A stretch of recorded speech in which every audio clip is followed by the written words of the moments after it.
The first thing I noticed was not my sister leaning toward one of the most important businessmen in the room.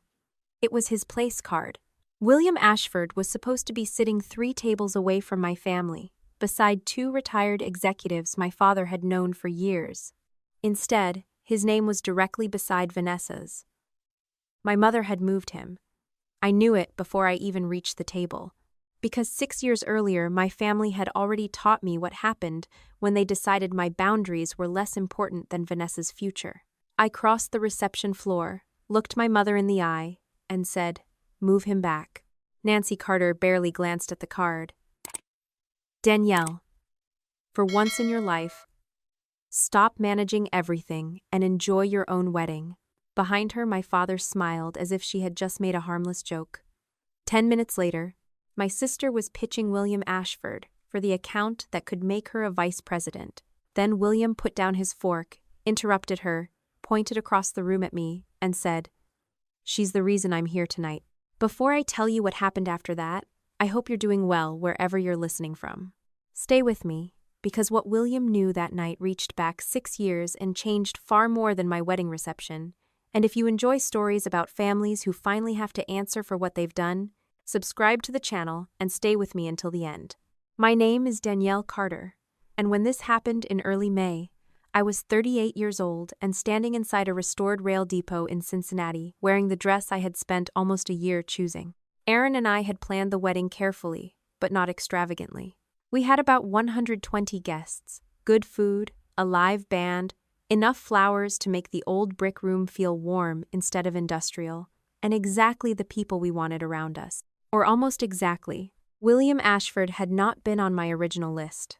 My father had asked to invite him about a month before the wedding, describing him as an old industry friend he had not seen socially in years. I recognized the name immediately. Anyone who had worked at Carter Precision Supply 6 years earlier would have. Aaron had noticed my hesitation when Dad first asked. "You can say no," he told me. "It's our wedding, not a trade conference." "I know. Do you want him there?" That was harder to answer. William Ashford himself had never personally attacked me. He owned Ashford Climate Systems, the company at the center of the incident that ended my career at Carter Precision. Back then, most of my anger had been aimed at my own family, not at him. His company had received a report. They had believed it. I had spent years telling myself that if I still allowed one old client's name to control who could walk into a room with me, then my family had taken more from me than the job. So I told Dad yes, 1 guest, 1 favor. That was all I was giving him. I should have known my parents would interpret 1 favor as an unlocked door. By the time dinner began, Aaron and I had already survived the ceremony, photographs, greetings, and the controlled chaos of moving more than 100 people from cocktails into assigned seats. I had finally started to relax. Then I saw William's place card beside Vanessa's. On his other side sat one of my father's former suppliers, which made the arrangement look almost natural if you did not know what you were looking at. But I knew the original seating chart. I had approved it with the coordinator less than a week earlier. William had been at table 9. Vanessa was at table 4. I found Mom before I found Dad. She was standing near the head table, adjusting a candle that did not need adjusting. "You moved, William." She gave me the soft expression she used whenever she wanted to make me sound unreasonable before I had even finished speaking. "We adjusted a couple of seats. You moved 1 specific guest beside Vanessa. Your father thought they'd have things to talk about." "At my wedding?" Mom sighed. "Please don't start." That phrase had followed me through half my adult life. "Please don't start" rarely meant I was actually starting anything. It meant somebody else had already done something they did not want questioned. "Move him back," I said. "Danielle, everyone is seated. Then the coordinator can switch the place cards before dinner is served." My father appeared behind her before she could answer. Gerald Carter had built Carter Precision Supply from a modest regional distributor into a company large enough to have investors, a board, and enough employees that people outside our family cared who would run it after him. He was 65 then, and already talking about retirement, like a king discussing succession. "What's the problem?" he asked. "You moved William beside Vanessa." Dad looked toward the table. Looks like they're getting along. That wasn't the question. He lowered his voice. Your sister is trying to bring Ashford back as an account. There's no harm in a conversation. There is when you use my wedding to arrange it. Oh, come on, Danielle. That tone was almost worse than anger. It was affectionate dismissal. The sound of a father telling himself his daughter was overreacting because taking her seriously would be inconvenient. Mom touched my arm. This is your wedding. Just enjoy the day. I pulled my arm away without making a scene. I'm asking you once. Dad's expression hardened slightly. For once, stop managing everything. The word managing hit harder than he intended. Or maybe exactly as hard as he intended. 6 years earlier, I had been director of operations at Carter Precision. When everything went wrong, that title had become the easiest label in the world to attach to the blame. Operations had authorized it. Operations had approved it. Operations had failed. My family had discovered that if they repeated the department name often enough, people stopped asking which human being had actually made which decision. I looked at Dad for a long second. He knew what that word meant to me. He also knew I was not going to scream at my own wedding. I'll handle it myself, I said. I turned toward the coordinator, but before I reached her, she caught me halfway across the room and whispered that the photographer needed Aaron and me near the old ticket windows for a scheduled set of sunset photographs. The timing mattered because the depot's west-facing glass caught the evening light for only a short window. Aaron was already waiting. I looked back at table 4. Vanessa was smiling at William. I made a decision that, at the time, seemed practical. The photographs would take a few minutes. William was an experienced businessman, not a trapped intern. Vanessa could not force him to buy anything over a salad. I would finish the photographs, come back, and move him myself if I had to. Aaron saw my face as soon as I joined him. What happened? My parents moved Ashford beside Vanessa. His jaw tightened. Do you want me to deal with it? No. I already told them to fix it. And? They decided I was managing too much. He looked over my shoulder toward the tables. That sounds familiar. Aaron knew the broad outline of what had happened at Carter Precision. He knew there had been a supplier failure, that my family blamed me, that I disputed their version, hired an attorney, and left. What he did not know then was how carefully the story had been constructed or how many people had helped hold it in place. I had never hidden the past from him, but I had also stopped giving it oxygen years earlier. Let's finish the photos, I said, then I'm moving him. Aaron nodded. He did not tell me to calm down. He did not tell me it was only one conversation. That was one of the reasons I married him. The photographs took less than 10 minutes. When we returned, Vanessa was no longer making polite dinner conversation. She was selling. I could tell from 15 feet away. She leaned forward slightly, shoulders angled toward William, her expression focused but warm. Vanessa had always been gifted at making people feel like whatever she was saying had been invented specifically for them. When we were kids, she could talk Mom into changing a punishment while I was still explaining why the rule had been unfair. As an adult, she turned that instinct into a career. I slowed as I approached the table. We've changed a lot since then, Vanessa was saying. The company is much more disciplined now. Our strategic accounts have direct executive oversight, and we've invested heavily in rebuilding trust. William listened without interrupting. Dad sat 2 seats away, pretending not to listen. Mom was not pretending at all, Vanessa continued. I've personally led several of the relationships that stabilized the business after a difficult period.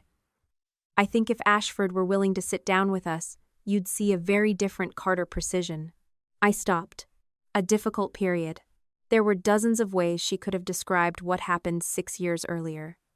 She chose the one phrase that allowed her to stand on top of it, without naming whose reputation had been buried underneath. William looked at her. And you would be leading that relationship? Vanessa's smile grew. That would be my hope. Dad raised his wine glass slightly. Not enough to toast, just enough to show approval. I started walking again. Vanessa did not see me. If we brought Ashford back, she said, I'd make sure you had direct access to me. No layers, no confusion. We've learned from what happened before. William's hand stopped beside his water glass. That was the first visible change in him. His expression did not become angry, it became still. "What exactly did you learn?" he asked. Vanessa hesitated for less than a second. "That accountability has to be clear." I was almost at the table. William set down his fork. "Vanessa." She stopped. He looked at her for another moment, then passed her toward Dad. Finally, he turned and pointed across the space between us. "At me. She's the reason I'm here tonight."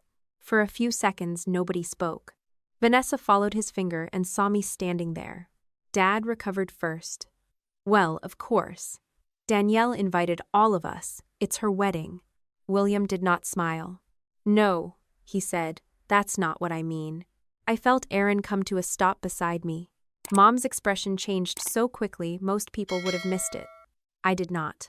She looked first at William, then at Dad, as if trying to calculate what piece of information had entered the room without her permission. I stepped closer. "What do you mean?" William glanced around at the surrounding tables. Guests near us were not openly staring, but several conversations had gone quieter. "Not here," he said. Dad gave a short laugh. "If this is about business, we can arrange a meeting next week." William looked directly at him. "I didn't come here to discuss an Ashford account." Vanessa leaned back in her chair. It was the first time all evening she looked like the younger sister I remembered, instead of the polished business development director she had become. Dad's voice cooled.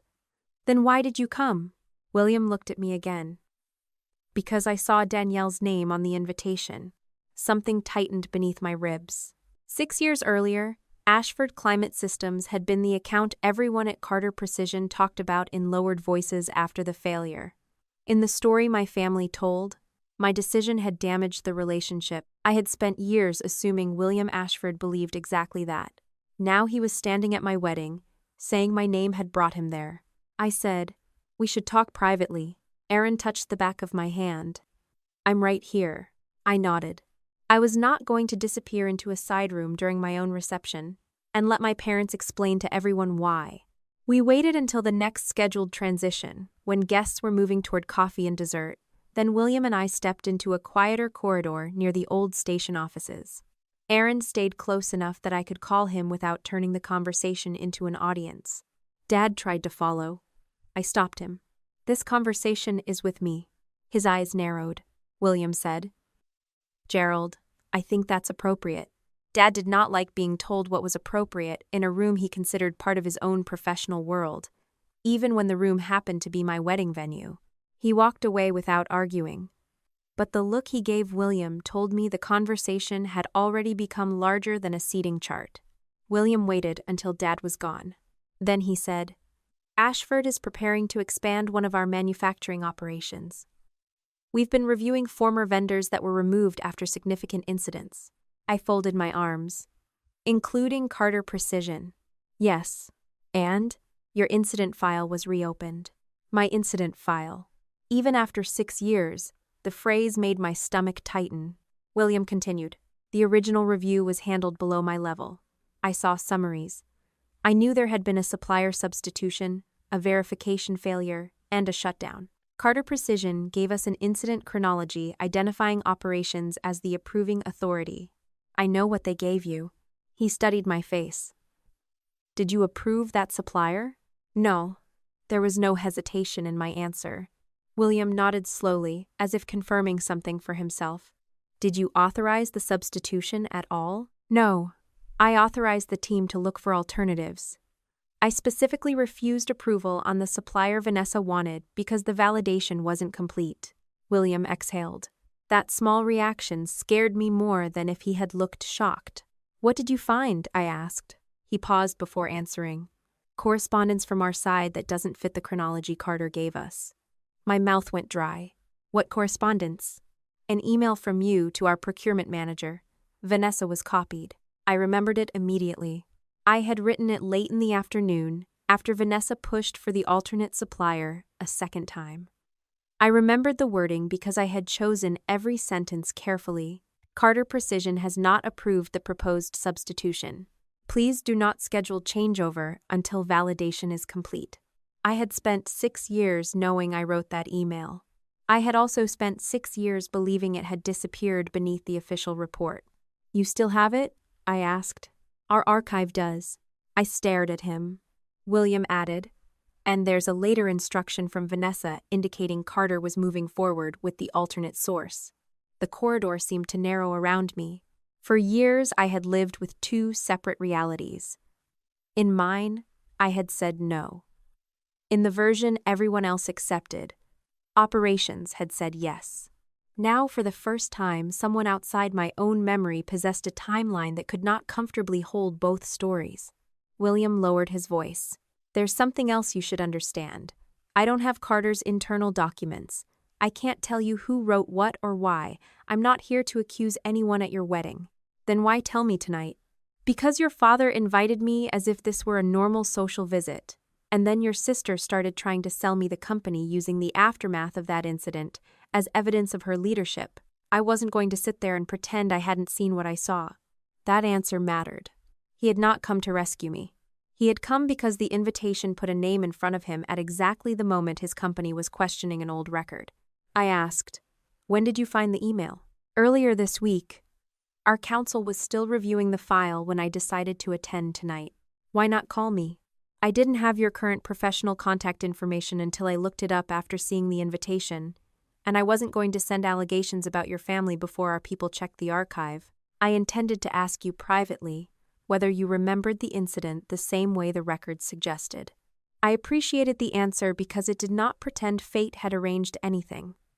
He had information. My father had sent an invitation. William connected the two. What happens now? I asked. Nothing tonight. That surprised me. He continued, it's your wedding. On the next business day, our counsel can send the relevant client-side records through a proper channel. You can decide what you do with them. I looked back toward the ballroom. Through the open doorway, I could see Vanessa standing beside Mom. Dad was talking quietly to both of them. None of them looked relaxed anymore. For 6 years, my family had benefited from one fact above all others. They controlled the version that survived. I had my memories, my old objection, my attorney's file, a notebook somewhere in a box I had not opened in years. But Carter Precision had controlled the official chronology, and Ashford had accepted it. Now, Ashford's own archive was contradicting it. I turned back to William. Tell me one thing, if I can. Was my email sent before the supplier decision they blamed me for? He held my gaze. Yes. I did not say anything. William's expression softened, but he did not reach for me or offer sympathy I had not asked for. The email we found, he said, was sent before the decision they blamed you for. That was the moment my wedding stopped being the worst place my parents could have chosen to help Vanessa get promoted. It became the place where the story they had protected for 6 years finally began to come apart. The morning after my wedding, I woke up before Aaron and lay still for a few seconds, listening to rain tap against the hotel window. My first thought was not about the flowers, the photographs, or the fact that I had finally married the man sleeping beside me. It was William Ashford saying that an email from me existed in his company's archive, dated before the decision my family had blamed on me for 6 years. Then I reached for my phone. Mom had already sent 3 messages. The first said William had clearly misunderstood the context of an old business issue. The second said Dad was embarrassed by the way he had brought it up at my reception. The third said I should not let one awkward conversation ruin the memory of my wedding. Vanessa's message was shorter. William doesn't understand what happened back then. Please don't make this bigger than it needs to be. I read it twice. 6 years earlier, I would have answered immediately. I would have told her exactly what I remembered, exactly what I had said, exactly what I had refused to approve. I would have tried to force the truth into a conversation before anyone else had time to reshape it. That morning, I did something different. I took screenshots. Then I put my phone face down on the nightstand. Aaron stirred beside me. Bad? My mother is already rewriting last night. He opened one eye. That fast? She's efficient. He sat up, reached for his glasses, and looked at me. What did Vanessa say? That William doesn't understand what happened. Aaron was quiet for a moment. Do you? Yes. The answer came too quickly, and we both knew it. I exhaled. I understand what I did. I understand what I refused to do. I understand what happened after I was pushed out. What I don't know is who changed what inside the company. Aaron leaned back against the headboard. Then that's the part you need. It was one of the things I appreciated most about him. He did not tell me my family was evil. He did not tell me to forgive them. He did not decide that last night had proven every suspicion anyone could possibly have. He asked what I knew. That was what I needed. I had told Aaron the broad story years earlier, before we ever got engaged. Carter Precision had lost a major account after a supplier problem. I had been director of operations. The company blamed my department. I disputed the report, hired an attorney, and left. I built my own consulting business afterward and never went back. What I had not done was walk him through every detail. That morning I finally did. I authorized contingency sourcing, I said. That meant the team could identify alternatives. It did not mean anyone could use a supplier before validation was complete. And Vanessa found one? Yes. You rejected it? Yes. And she used it anyway? That's what I believe happened. Aaron caught the distinction immediately. Believe? I know I rejected that supplier. I know I warned Ashford not to schedule the changeover. I know the supplier was used anyway. What I did not have 6 years ago was the internal record showing exactly who made the final call after I said no. What did your family say? That operations approved it. That sounds deliberately vague. It was. I looked toward the window. For years I had trained myself not to replay those conversations. The trouble with old betrayals was that memory could become both evidence and enemy. You remembered something so clearly that eventually you started doubting whether the clarity itself had become part of the wound. Aaron asked, "Did you ever sign anything accepting responsibility?" "No." "Did you resign?" "Not the way they tell it." That part mattered. After Carter Precision placed me on administrative leave, their attorney sent over a proposed separation agreement. The language was careful. It did not say I had intentionally caused the supplier failure. It said I acknowledged deficiencies in operational oversight and accepted responsibility for failures within my reporting structure. I refused to sign it. My own attorney sent back a written objection stating that I had specifically rejected the supplier substitution and had never authorized its use. Carter Precision revised the agreement. I refused again. Eventually, I left without signing any admission at all. My parents later told relatives I had walked away because I couldn't handle the pressure. That was easier to explain at Christmas dinner than saying their oldest daughter had accused the family company of falsifying the account of what happened. Aaron listened without interrupting. When I finished, he asked, "Why didn't you sue?" I considered it. And I had enough to show that I disputed their version. I did not have enough to prove who changed the internal record after I lost access. I had been 32 years old, with savings, a good reputation in the industry, and enough anger to imagine spending every dollar proving my family had lied. My attorney had forced me to look at the less satisfying question. What could I actually prove? I could prove I had objected. I could prove I had refused to sign an admission. I could prove my account of the meeting differed from theirs. But Carter Precision owned the internal systems. I had already been locked out. Litigation might eventually have reached documents through discovery.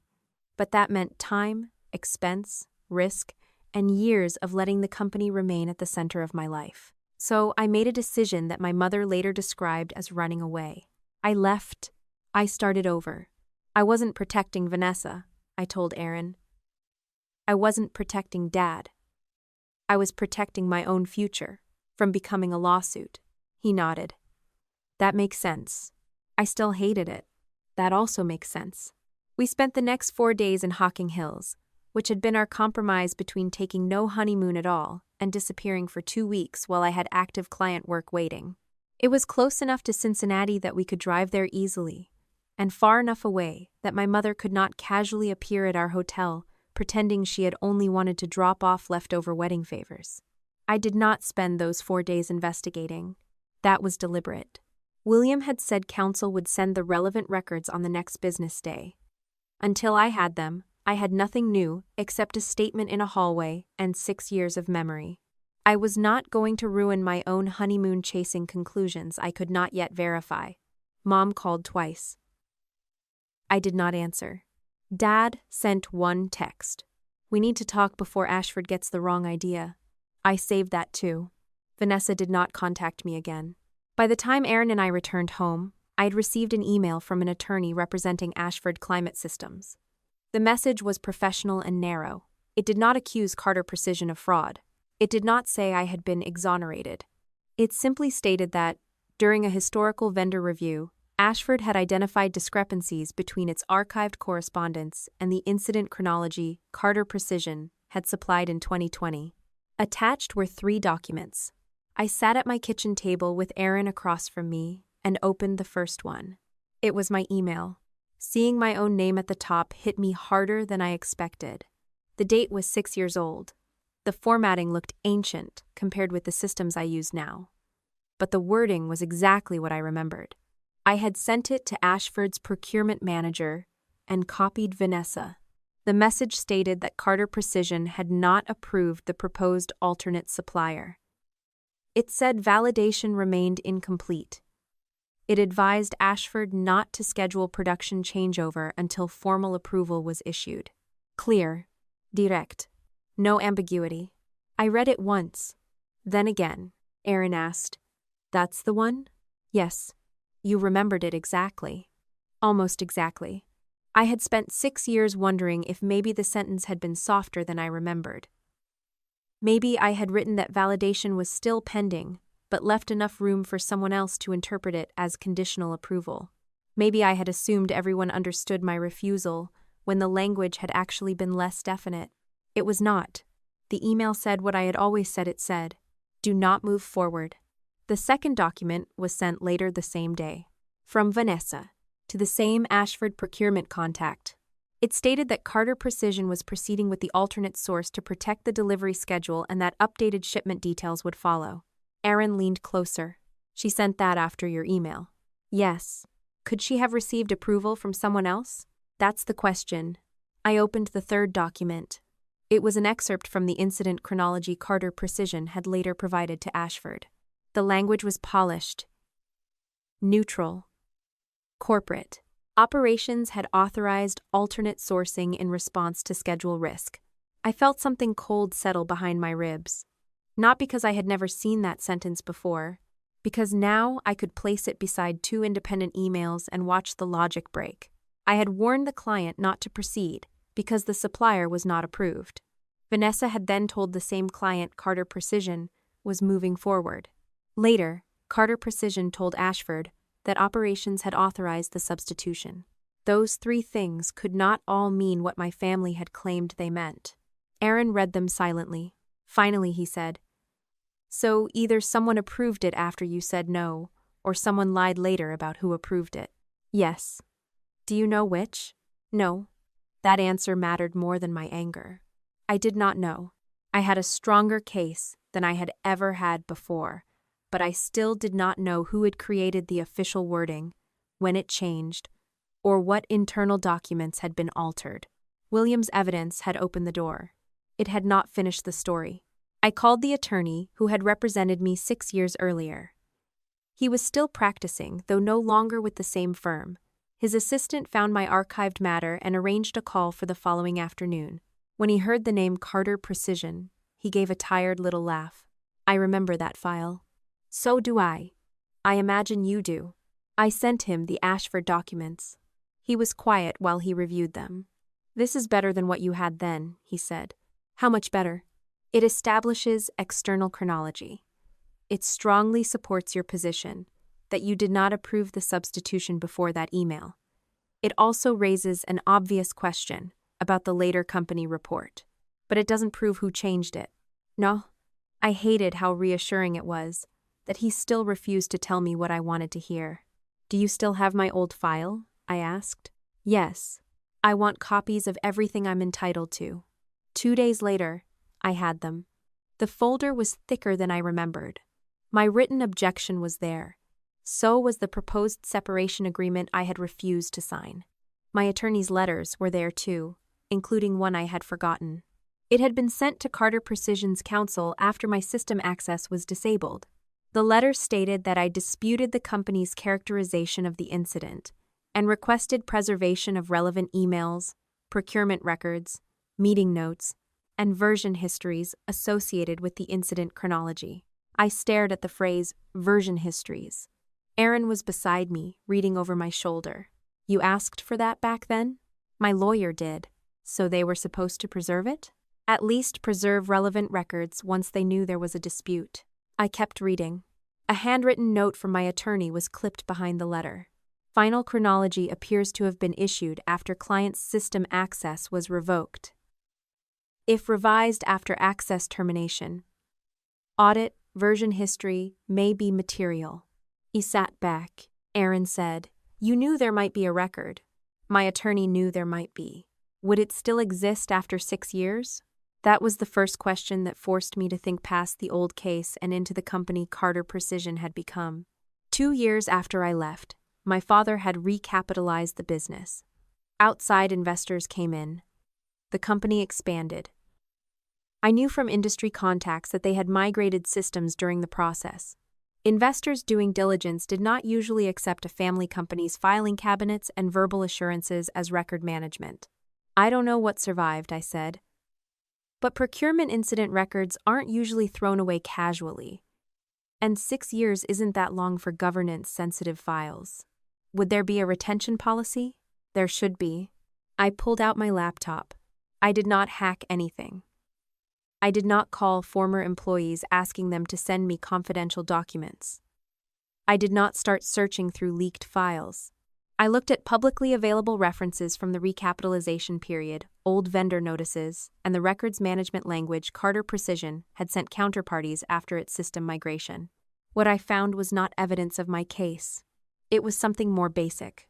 The company had moved legacy procurement and incident records into an enterprise archive as part of its post-investment compliance overhaul.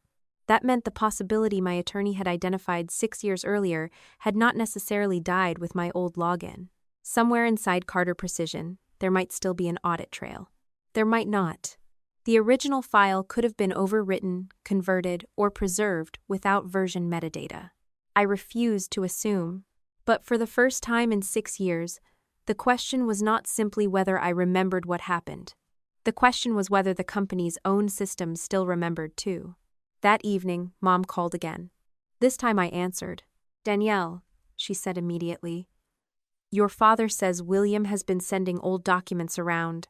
He hasn't been sending them around. He contacted you. His attorney sent me records from Ashford's own archive.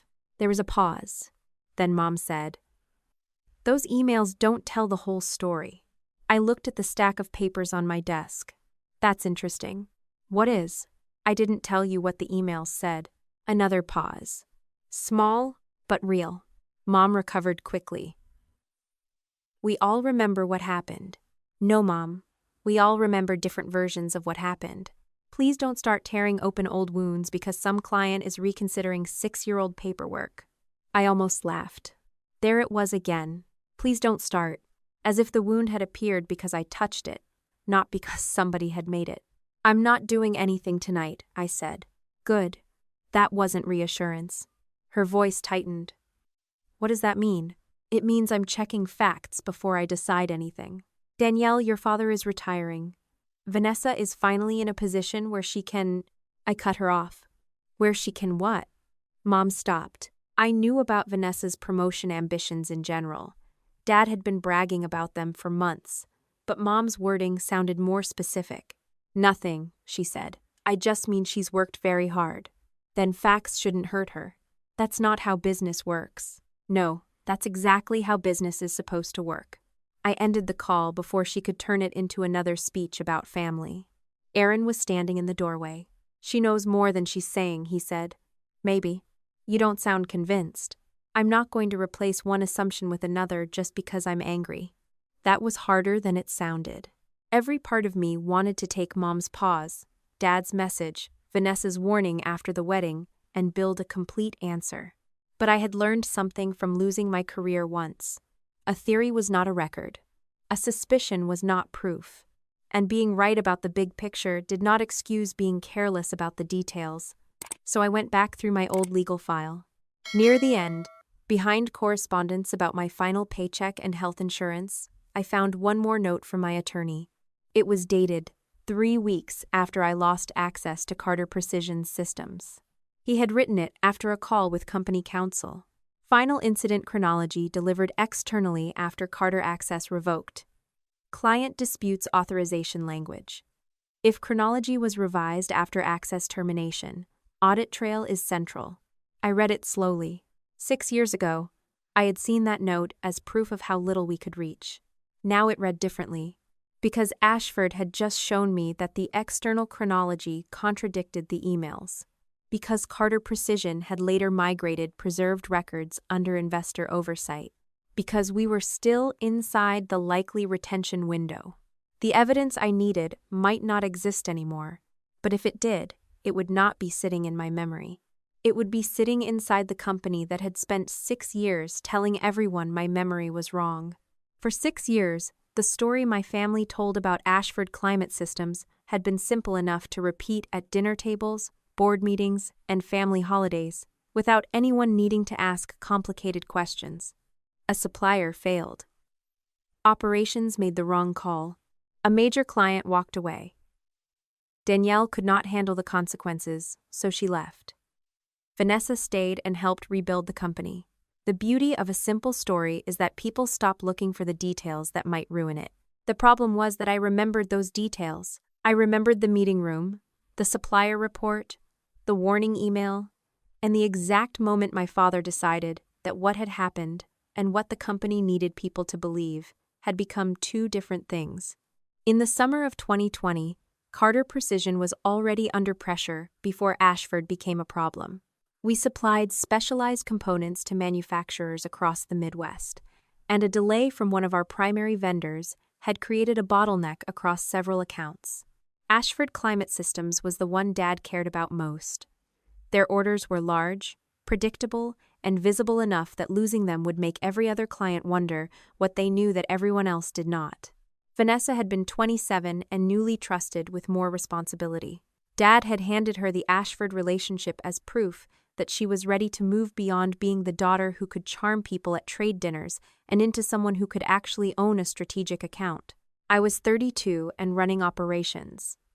I had spent years earning authority the slower way, through manufacturing delays, vendor disputes, late-night calls, damaged shipments, and the kind of meetings where nobody cared who your father was once a production line had stopped. The original supplier called us on a Tuesday morning and said they would miss the delivery window by at least 12 days. Vanessa was in my office before lunch. I found another source. She dropped a preliminary supplier packet onto my desk with the triumph of someone who thought speed itself was competence. I opened it. Who vetted them? Procurement did an initial review. That wasn't my question. They've supplied similar components. To us? No. To Ashford? No. I kept reading. The supplier was cheaper than our current source and claimed they could meet the schedule. They also had incomplete validation on one of the processes Ashford required. I closed the packet. No. Vanessa stared at me. You didn't even finish. I finished the part that matters. They can deliver. They haven't cleared validation. They're close. Close isn't approved. She sat down without being invited. If we wait 12 days, Ashford is going to miss their own production schedule. Then we tell them the truth and work through the delay. You know Dad won't accept that. Dad doesn't approve suppliers. That irritated her. Vanessa had always thought I enjoyed saying no to her. The truth was that I enjoyed saying no to bad decisions. And sometimes those happened to be hers. We're going to lose the account because you're obsessed with process, she said. We'll lose a lot more if we ship unvalidated parts into their production line. You always do this. Do what? Make everything sound like there's one right answer, and somehow you're the only person who can see it. I remember looking at her and thinking she was too emotional to hear anything useful, so I went back to the facts. Get validation completed, then bring it back. She took the packet off my desk. You know, sometimes being technically right isn't the same thing as being good at business. Sometimes it is. She left angry. At the time, I thought that was the entire disagreement. That afternoon, Dad called a crisis meeting. Gerald, Vanessa, me, procurement, quality, and finance crowded into the conference room. Dad stood at the head of the table because he always stood when he wanted everyone else to feel seated. He asked procurement what alternatives existed. The manager listed 3. The fastest was Vanessa's supplier. Quality raised the validation problem. I said, we can continue evaluating them. We cannot switch Ashford until validation is complete. Vanessa immediately responded, if we wait for the full cycle, we'll miss the customer's window. Dad looked at me. How long? Best case, several days. That's too long. It's shorter than a recall. He exhaled through his nose. Dad hated answers that made operational sense, but sounded commercially inconvenient. What happens if we keep the current supplier? He asked. Delay. What happens if Ashford walks? Vanessa answered before I did. We lose one of our biggest accounts. Dad looked around the table. We are not losing that account. That sentence became more important later than it sounded in the room. It was not a formal override. It was not written instruction to use Vanessa's supplier. It was Gerald Carter doing what he had done his entire career, making the outcome he wanted unmistakable while leaving the path to someone else. I said, then we give Ashford accurate information and let them adjust with us. We do not pretend a supplier is approved when it isn't. Dad's eyes narrowed. No one said pretend. Good. Vanessa folded her arms. The meeting ended without formal approval of the alternate source. That part mattered. I went back to my office and sent an email directly to Ashford's procurement manager. Vanessa was copied. I wrote that Carter Precision had not approved the proposed alternate supplier. I explained that validation remained incomplete and advised them not to schedule any production changeover until they received formal confirmation. Then I wrote the same conclusion in my notebook. I had been carrying hardbound operational notebooks for years by then. Every important meeting went into them. Date, names, decisions, unresolved items. Dad used to joke that someday my notebooks would testify against all of us. He had meant it as a joke. By late afternoon, I moved on to other problems. That was one of my mistakes. Not a moral mistake. Not the mistake they later blamed me for. A management mistake. I assumed that because I had said no clearly, in a room full of witnesses and in writing to the client, the decision was closed until quality returned with validation. I underestimated how much pressure Vanessa was under. I also underestimated how badly she wanted to prove she could handle Ashford without me. Years later, when she finally explained some of it, she told me she had heard every objection I made as something larger than what I was actually saying. When I said the supplier was not ready, she heard that she was not ready. When I told her to wait, she heard that I did not trust her. When I said Dad did not approve suppliers, she heard me reminding her that I had authority she did not. At the time, I knew none of that. I only knew that the following morning, Ashford's procurement manager forwarded me a message and asked for clarification. Vanessa had sent them revised shipment instructions. Carter Precision was moving forward with the alternate source. I walked straight to Vanessa's office. What is this? She looked at the forwarded email. We can meet the schedule. That's not what I asked. Dad said we weren't losing the account. Dad did not approve this supplier. He said do what we need to do. He said we weren't losing the account. That is not supplier approval. Vanessa stood. Do you understand how ridiculous this is? We finally have a way to solve the problem, and you'd rather let the customer wait because one checkbox isn't finished. It isn't a checkbox. Quality said the risk was manageable. They said evaluation was progressing. Same difference. No, Vanessa, it isn't. I picked up her phone. Call Ashford. She looked at me like I had slapped her. What? Tell them to hold the changeover. You can't just walk in here and, I'm director of operations. I absolutely can stop an unapproved supplier from going into production. She stared at me. Then Dad appeared in the doorway. I still do not know who called him. Maybe Vanessa had texted him before I arrived. Maybe his assistant heard us. Maybe he had been expecting the confrontation. What now? He asked. I held up the forwarded email. Vanessa told Ashford we're moving forward. Dad looked at her. Can the supplier deliver? Yes, Vanessa said. I said, that is not the issue. Dad looked back at me. Can they deliver? Yes, but validation is incomplete. Quality risk? Not cleared. Catastrophic? That's not how validation works. He rubbed his forehead. We need the account. We need the account tomorrow too. Vanessa said. They're already moving. I turned toward her. What does that mean? She hesitated. Production started. That was the moment I knew she had gone further than an email. I said, stop it. Dad said, Danielle. I looked at him. Stop it. He did not answer immediately. Then he said, if we stop now, what happens? We take the delay. And if they pass validation in time, then we restart. Vanessa shook her head. We'll look incompetent. I looked directly at her. We are already incompetent if we knowingly bypass our own controls because we're embarrassed about a delay. Dad's face changed at that. He hated hearing family problems described in language outsiders might use. Enough, he said. Get quality on it. Accelerate everything. We are not losing Ashford. Again, no formal approval. Again, a desired outcome. Again, someone else left to decide how far to go. We did accelerate validation. It did not save us. The first shipment produced verification problems during Ashford's intake process. The issue was not dramatic enough to make national news or send people to the hospital. That almost made what happened later worse, because there was no obvious catastrophe everyone could point to and say this was where judgment failed. There was a production disruption. Ashford halted the affected line.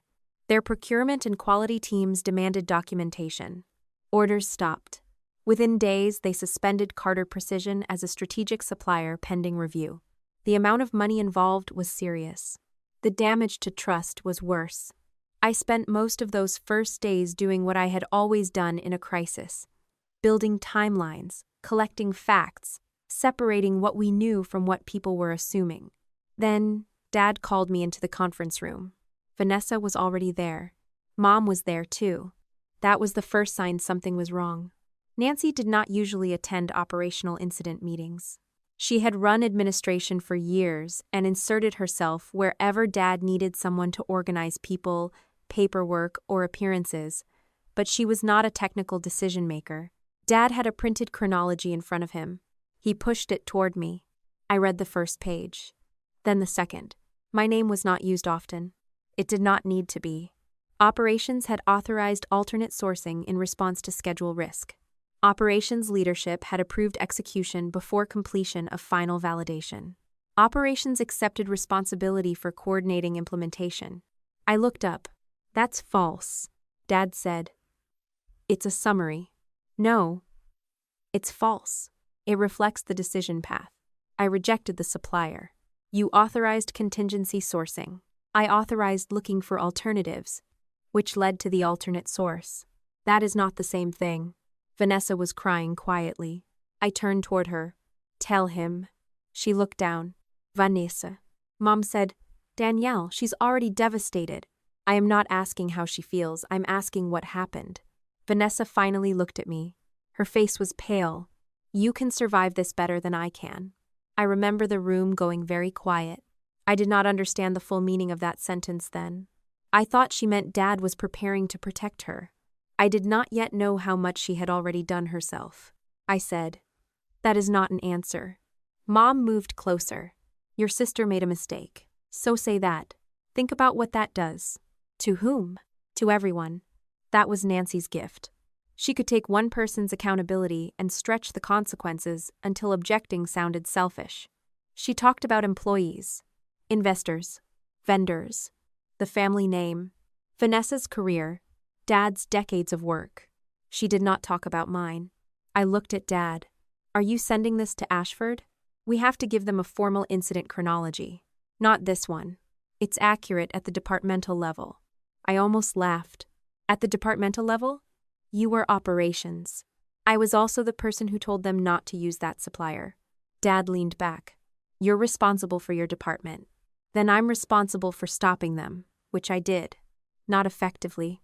That is not the same as approving the decision. His jaw tightened. You want to argue wording while we are trying to keep the company alive. I want the record to say what happened. Mom said, "Sometimes those are not the same thing." I looked at her. That sentence stayed with me for years. I pushed the chronology back across the table. "I'm not signing it," Dad said. "Nobody asked you to." "Then add my written objection. We'll discuss it with counsel." "I'll discuss it with mine." That was the moment the meeting ended. Not officially, but emotionally. The three of them had already moved to one side of the table. I had not. Within hours, I sent a written objection through email and copied outside counsel. I requested preservation of procurement records, meeting notes, emails, approval histories, and all drafts of the incident chronology. The next morning, I was placed on administrative leave. My system access disappeared before breakfast. Dad called it standard procedure. Mom called it temporary. Vanessa called me once and cried. I asked her a simple question. "Did you tell Ashford to use that supplier after I told you not to?" She said, "Dad said we had to save the account." "That isn't what I asked." She went silent. I ended the call. My attorney spent the next several weeks trying to force clarity out of language designed to avoid it. Carter Precision's counsel maintained that I had authority over operations and therefore responsibility for the implementation failure. My attorney kept returning to the difference between responsibility for a department and authorization of a specific supplier decision. They sent a separation agreement. I refused it. They revised it. I refused again. I was not going to sign a sentence saying I accepted responsibility for approving something I had explicitly rejected. Eventually, my attorney gave me the answer I did not want. We could litigate. We might reach internal records through discovery. We might spend years doing it. We might prove the chronology had been revised. Or we might end up with a company full of employees saying they remembered a chaotic meeting differently while my savings disappeared one invoice at a time. I chose not to make Carter Precision the center of the next 3 years of my life. I left. I built my consultancy. I found clients who hired me because I was careful, not despite it. I created a career my father could not take away with a departmental label. But I made another choice too.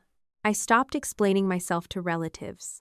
When an aunt said she was glad I was moving forward, I did not ask what version she had heard. When a cousin said Vanessa had been so strong after everything that happened, I did not correct him. When someone told me my parents still loved me despite the company disaster, I decided anyone willing to believe that about me did not know me well enough to deserve an explanation. At the time, that felt like pride. Part of it was. Part of it was exhaustion. Either way, my silence gave Mom space. For 6 years she filled it. Sitting at my desk in 2026 with William's records beside my old attorney file, I could finally see the trap in my own thinking. I had always assumed Dad created the false chronology. That assumption made sense. He had the authority. He had the motive. He had defended it. I assumed Mom helped make it cleaner. That fit what I knew about her. And Vanessa? For years I had given her the smallest role. She had made the supplier mistake. She had panicked. She had let Dad save her. She had stayed quiet while I paid for it. Cowardly. Yes. Selfish. Absolutely. But passive? I took a blank page from the legal pad beside me and wrote 3 possibilities. Gerald changed the chronology. Nancy helped clean the record. Vanessa let them. Then I stared at the 3rd line. Aaron was across the table answering an email on his laptop. He looked up. "What? I don't know that." "You don't know what?" I tapped the page. "That Vanessa only let them." He read the 3 lines. "You think she did more?" "I think I've spent 6 years assuming she didn't." "Why?" I knew the answer. Because she was my little sister. Because when we were children, she used to crawl into my bed during thunderstorms. Because I had taught her to drive in an empty church parking lot while she screamed every time another car came within 50 feet. Because even after everything, some part of me had found it easier to believe she was weak than to believe she had actively helped destroy my reputation. I wanted there to be a difference between her and Dad, I said. Aaron did not argue. He just nodded. That afternoon, I searched for Heather Sloan. Heather had been Carter Precision's controller when the Ashford incident happened. She had sat through enough leadership meetings to know which numbers mattered, and enough family company meetings to know when the numbers were not the real problem. I found her through an old professional association listing. I sent one message. I did not tell her what to remember. I did not mention Nancy. I did not mention Vanessa. I wrote that Ashford had reopened its old vendor file, and I was trying to reconstruct the chronology surrounding the supplier incident. I asked whether she would be willing to talk about what she personally remembered. She answered the next morning. We spoke by phone first. Heather sounded older, but exactly as precise as I remembered. I wondered if this would ever come back, she said. My hand tightened around the phone. What do you mean? I mean the report never matched the meeting. Which meeting? The one after Ashford shut the line down. I leaned forward. What do you remember? A lot less than I did 6 years ago, which is why I'm not going to pretend memory is evidence. That sounded like Heather. But, I asked. But I remember one thing clearly. I waited. She said, the minutes you were shown were not the first version. Heather did not say the first version of the minutes proved anything by itself. That was the first thing I liked about talking to her again. She remembered enough to make me uncomfortable, but she was disciplined enough not to turn memory into evidence just because it supported me. I remember disagreement being documented, she told me. I remember your objection being much clearer than it was in the final version. And I remember Nancy getting involved afterward. But if you're asking me to swear to exact wording after 6 years, I won't do that. I told her I did not want exact wording from memory. I wanted to know what records might still exist. We met 2 days later at a coffee shop halfway between Cincinnati and the suburb where she lived. Heather had retired 3 years earlier. Her hair was shorter and almost completely gray, but she still carried herself the way she had in finance meetings, as though every sentence should survive an audit. She brought no folder, no flash drive, no stack of stolen company documents. I was relieved. The last thing I needed was evidence that became unusable because someone had taken it improperly. I don't have company files, she said before I could ask. When I retired, I returned everything. I'm not interested in becoming the woman who walked out with corporate records in her purse. I wasn't going to ask you to. I know. I'm telling you because if this becomes formal, someone will ask. That was Heather. She was already thinking 3 steps ahead. I opened my notebook, a newer one than the kind I used at Carter Precision, and wrote the date at the top. Heather noticed. You still do that. Do what? Write everything down. I looked at the page. Occupational damage. No, you did that before anyone had a reason to distrust anybody. She gave me a faint smile.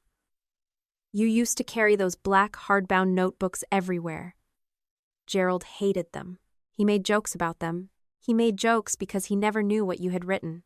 That sentence landed harder than Heather intended. For years after I left Carter Precision, I had kept the old notebooks boxed in a storage closet. I had not thrown them away because I rarely threw away records that mattered. I also had not opened them because I had spent enough time trying to prove I remembered correctly. At some point, protecting my sanity had required me to stop rereading my own handwriting, like it might suddenly change the outcome. Heather took a sip of coffee. The meeting after Ashford stopped the line was messy, she said. There was finance, operations, quality, Gerald, Nancy, Vanessa. People talked over each other. But the first draft of the minutes reflected that there had been disagreement before the supplier change. Who prepared the first draft? I don't remember. Did you? I contributed numbers. I don't think I drafted the narrative section. Who would have? Administration usually consolidated meeting minutes then. Nancy's team. Yes. I wrote that down. Heather leaned forward.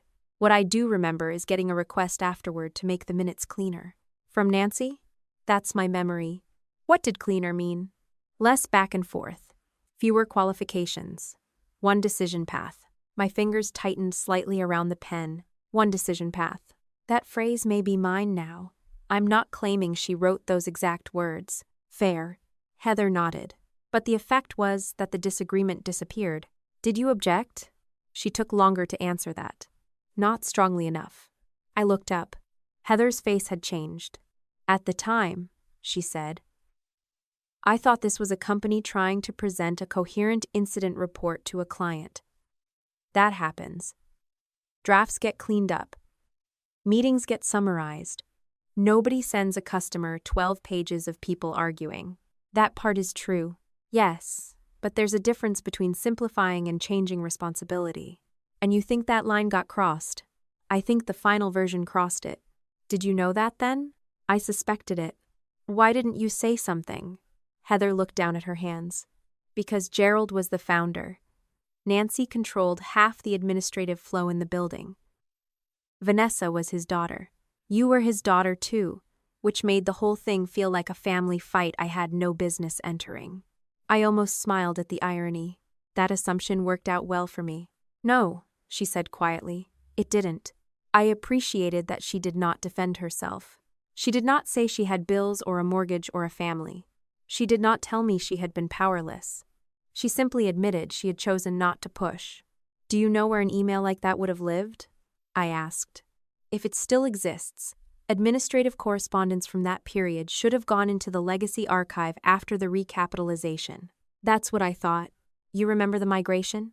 I remember vendors complaining about it. Heather laughed once. Everyone complained about it, but the investors were obsessive about retention. Procurement incidents, governance issues, executive approvals, 7 years minimum on a lot of that material. So 2020 could still be inside the window. Yes. Would version histories have survived? Possibly. Not yes. Not definitely. Possibly. That word mattered. Heather explained that Carter Precision had used SharePoint-based storage for incident documentation at the time. When the company later migrated systems, certain preserved files were transferred with metadata or stored in a legal archive rather than simply converted to flat documents. She could not tell me which files had been handled which way. She had not been responsible for the migration itself. What about the chronology? I asked. If outside investors flagged it during due diligence, there's a decent chance someone preserved the original file rather than only a PDF. Why would they flag it? Major lost client. Executive involvement. Potential liability. Exactly the kind of thing investors ask questions about. I closed my notebook. For the first time since William spoke to me at the wedding, I could see a path that did not depend on anyone suddenly remembering perfectly. Records might exist. That was different from records did exist. I reminded myself of that all the way home. Aaron was working at the dining table when I came in. He took one look at my face and closed his laptop. How was Heather? Useful. Useful good or useful terrifying? Both. I told him what she remembered, and, more importantly, what she did not claim to remember. Then I mentioned the notebooks. Aaron frowned slightly. You still have them? I think so. You think? I haven't opened that box in years. The storage closet was on the lower level of our house, behind the laundry room. I had moved the box twice since leaving Carter Precision. Once from my old apartment to a rental townhouse. Then from the townhouse into the house Aaron and I bought before we got engaged. Each time, I labeled it the same way. Old work notes. Nothing dramatic. Nothing that would make anyone opening the closet think it contained part of an unresolved family war. Aaron pulled the box down from the upper shelf. Dust had gathered around the tape. You want me here? He asked. Yes. He sat on the floor beside me while I opened it. There were 8 notebooks. I recognized the one from 2020 immediately because the spine had a shallow cut across it where I had once caught it on the metal edge of a warehouse cart. I held it for several seconds before opening it. The pages smelled faintly like paper and dust. My handwriting had changed over 6 years. Back then, it was tighter, smaller, more impatient. I turned through dates. Supplier calls. Quality reviews. A staffing issue I had completely forgotten. A machinery repair. Then the Tuesday I was looking for. The entry was not dramatic. That was what made it powerful. Ashford primary supplier delay. Alternate source under review. Validation incomplete. Do not approve substitution. Gerald wants account retention options. Vanessa pushing schedule risk. No approval issued. I stared at the last line. No approval issued. Aaron read it over my shoulder. That's pretty clear. It's clear to me. It would be clear to anyone. It's still my notebook. He understood what I meant. A notebook was contemporaneous evidence. That mattered. It was not an independent system. It was not a signed corporate approval log. It did not prove who changed the chronology later. If I marched into a board meeting waving it over my head like the answer to everything, I would make myself look less credible. Not more. It helps if it matches other records, I said. The email matches it. Yes. And Heather remembers the disagreement. Yes. But you still need the company trail. Yes. Aaron reached over and touched the edge of the page. You wrote this before you knew you'd need to defend yourself. That was the part that got me. 6 years earlier, I had written those notes because that was how I worked. I had not known I was creating a message for my future self. I had not known that people I loved would later tell me the decision I recorded as rejected had somehow become mine. I closed the notebook before I started crying. Aaron did not tell me not to. He put his arm around me and let me sit there until the feeling passed. That night, I made one decision. I was going to give Dad one chance. Not because I owed him a chance, because I needed to know whether, faced with external evidence he could not control, Gerald Carter was capable of choosing truth before a formal process forced it out of him. I called the next morning. We need to talk. I've been trying to talk to you. Not about Vanessa's promotion. Not about William. About 2020. Silence. Then, come by the house. No. Why? Because this isn't a family conversation. He did not like that. I could hear it in the pause. Then where? My office. That mattered too. For years, every serious conversation with Dad happened on territory he considered his. Carter Precision. His house. His club. His conference room. This time he came to mine. My consultancy occupied a suite on the second floor of a renovated commercial building north of downtown. It was not enormous. I had no marble reception desk or glass-walled executive floor. I had built it slowly with clients who hired me to fix procurement systems before small failures became expensive ones. Dad arrived exactly on time. He looked around the office as though he had not expected it to be as established as it was. I noticed. I hated that I noticed. Some small part of me still wanted him to be impressed. That was one of the things I disliked most about being his daughter. We sat at the conference table.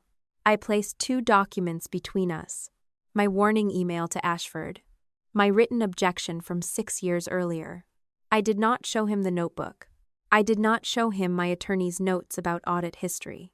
I wanted to hear what he would say, without knowing how much I had. Dad looked at the email. I remember this. Good. I never said you didn't send it. You approved an incident chronology saying operations authorized the alternate source. You were operations. That isn't an answer. He leaned back. We were in a crisis. Did you know I had rejected that supplier when you approved the final report? Dad looked toward the window. I waited. He had always hated silence when he did not control it. Danielle. 6 years have passed. Yes. The company survived. Yes. You built something of your own. Yes. So, what exactly are we trying to accomplish? I almost laughed. I asked you a question. I heard it. Then answer it. He looked at the email again. The situation was more complicated than one message. Was the supplier approved by me? You had authorized contingency sourcing. That is not the same thing. You had authority over the department. That is not the same thing. Your people were involved. That is not the same thing. His voice hardened. This is exactly why we could never resolve anything with you. Everything had to be reduced to wording. No. Everything had to be reduced to what actually happened. We were trying to save a company, and I was trying to stop an unvalidated supplier. The account was collapsing. So you changed the story. Dad's eyes snapped back to mine. I summarized responsibility. There it is. What? The sentence you've been hiding behind for 6 years. He pushed the paper away. You want some kind of confession because it would make you feel vindicated. I want to know whether you knew I had said no. He did not answer. I reached into the folder and pulled out a copy of the official chronology excerpt William's counsel had sent. Before I placed it down, I said, "There's a sentence in here about operations. Approving implementation before final validation." Dad interrupted. That's not the exact wording. I stopped. He realized it 1 second too late. I had not shown him the sentence yet. Dad looked at me. I placed the page on the table. The actual line read, "Operations leadership authorized execution in advance of final validation based on schedule risk." Dad had corrected me from memory. 6 years later, a report he kept describing as a high-level summary written during a chaotic crisis. He remembered the sentence almost word for word. "You know this document very well," I said. "I ran the company. You told me you were dealing with dozens of things." I was. "But you remember this?" It was an important incident. Important enough to remember exactly how my responsibility was described. He stood. "I'm not doing this." I stayed seated. "You came here, and now I'm leaving. Because you still can't answer the question." Dad picked up his keys. I said, "Did Vanessa write any part of the chronology?" He froze for half a second. It was not proof. I knew that. I would not turn a pause into evidence just because it suited me. But I saw it. Then he looked at me. "This is about Vanessa now?" "It has always been about what happened." "No. It's about your sister getting something you think should have been yours." That caught me off guard. A promotion? The future of the company. I stared at him. "I have my own company. You could have had Carter Precision. That stopped being true when you put my name on something I didn't do." He shook his head. "You left. I refused to sign a lie. You walked away. After you locked me out. You had options. So did you." That finally made him angry. He put both hands on the conference table and leaned toward me. "You want to know what I knew? Fine. I knew you were capable. I knew you were employable. I knew one bad incident would not end you." I said nothing. He continued. "Vanessa was 27. She was finally getting her footing. If that whole failure landed on her, she would have been finished before she had a chance to prove herself." My chest tightened. "So you chose me. I chose the outcome the company could survive. You chose me. You were stronger. That isn't an excuse." "It mattered." "No. It made it easier for you." Dad straightened. "You did survive." The words were almost calm. That was what made them brutal. I thought of 6 years of relatives treating me like someone who had been forgiven. I thought of the mentor who told me he had to trust the record. I thought of every client conversation where I had carefully avoided discussing why I left my own family's company. I thought of building my business from scratch while Vanessa stayed inside the structure Dad had protected for her. He saw my face and mistook it for surrender. "Danielle, sometimes leadership means knowing who can carry the heavier load." I stood then. "No. Leadership means not putting your load on the person you think is least likely to collapse." He looked away. I asked one last time, "Did you know I rejected the supplier?" Dad did not say yes. He did not say no. Instead, he gave me the answer I had actually come for. "I knew you would survive it." He walked out of my office a minute later. I stood at the conference table long after the door closed. That conversation did not prove who wrote the first draft. It did not prove what Nancy changed. It did not prove how much Vanessa had done. But it proved something I had spent 6 years trying not to believe. My father had not sacrificed me because he thought I was weak. He had sacrificed me because he knew I was strong. After my father left my office, I did not call my mother, and I did not call Vanessa. I called my attorney. I told him exactly what Gerald had said, including the part that mattered most to me emotionally and least to the legal record, that he had known I was strong enough to survive what they put on me. My attorney listened, then brought me back to the distinction I had forced myself to make since William Ashford first spoke to me at my wedding. Gerald's explanation told me something about motive. It did not prove who drafted the false chronology, who altered the minutes, or what still existed inside Carter Precision's archive. What we could do was send the evidence we already had to the company's independent chair and ask that my disputed record be preserved and reviewed in light of the current succession process. By then, the issue could no longer be described as a private argument between a founder and his daughter. William's client-side archive contradicted the incident chronology Carter Precision had sent Ashford. My written objection from 2020 showed I had disputed the company's version at the time. My attorney's old preservation request showed the dispute had existed before I left, and Vanessa was currently seeking a promotion that depended, at least in part, on how the company described its recovery after that same incident. My attorney prepared a narrow submission. We did not accuse Vanessa of writing the report. We did not accuse Mom of falsifying minutes. We did not ask the board to fire Dad. We provided the records we could authenticate and asked for two things: preservation of the relevant archives and correction of any official record that falsely stated I had approved the supplier substitution. The independent chair responded through counsel. A special committee of non-conflicted directors would conduct a preliminary review to determine whether the discrepancy implicated current governance or succession matters. They issued a preservation notice covering the 2020 Ashford file, related meeting records, executive approvals, and current promotion materials connected to that incident. That was when the story moved out of my memory and into the company's own archive. The first document I received through my attorney did not have Vanessa's name on it. It had my mother's. The email had been recovered from Carter Precision's preserved administrative records. It was dated 2 days after the meeting that followed Ashford's production shutdown.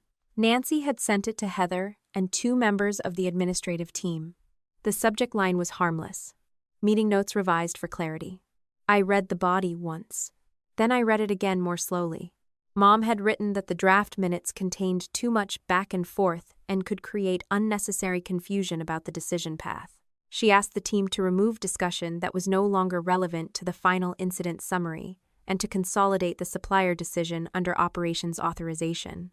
The language was polished, professional, almost reasonable. That was what made it worse. She had not written, "Danielle didn't do this, but blame her anyway." People who manipulated records were rarely generous enough to write down their intent in plain language. Instead, Mom had used words like clarity, consistency, unnecessary detail, and final decision path. I called my attorney. Does this prove she changed the minutes?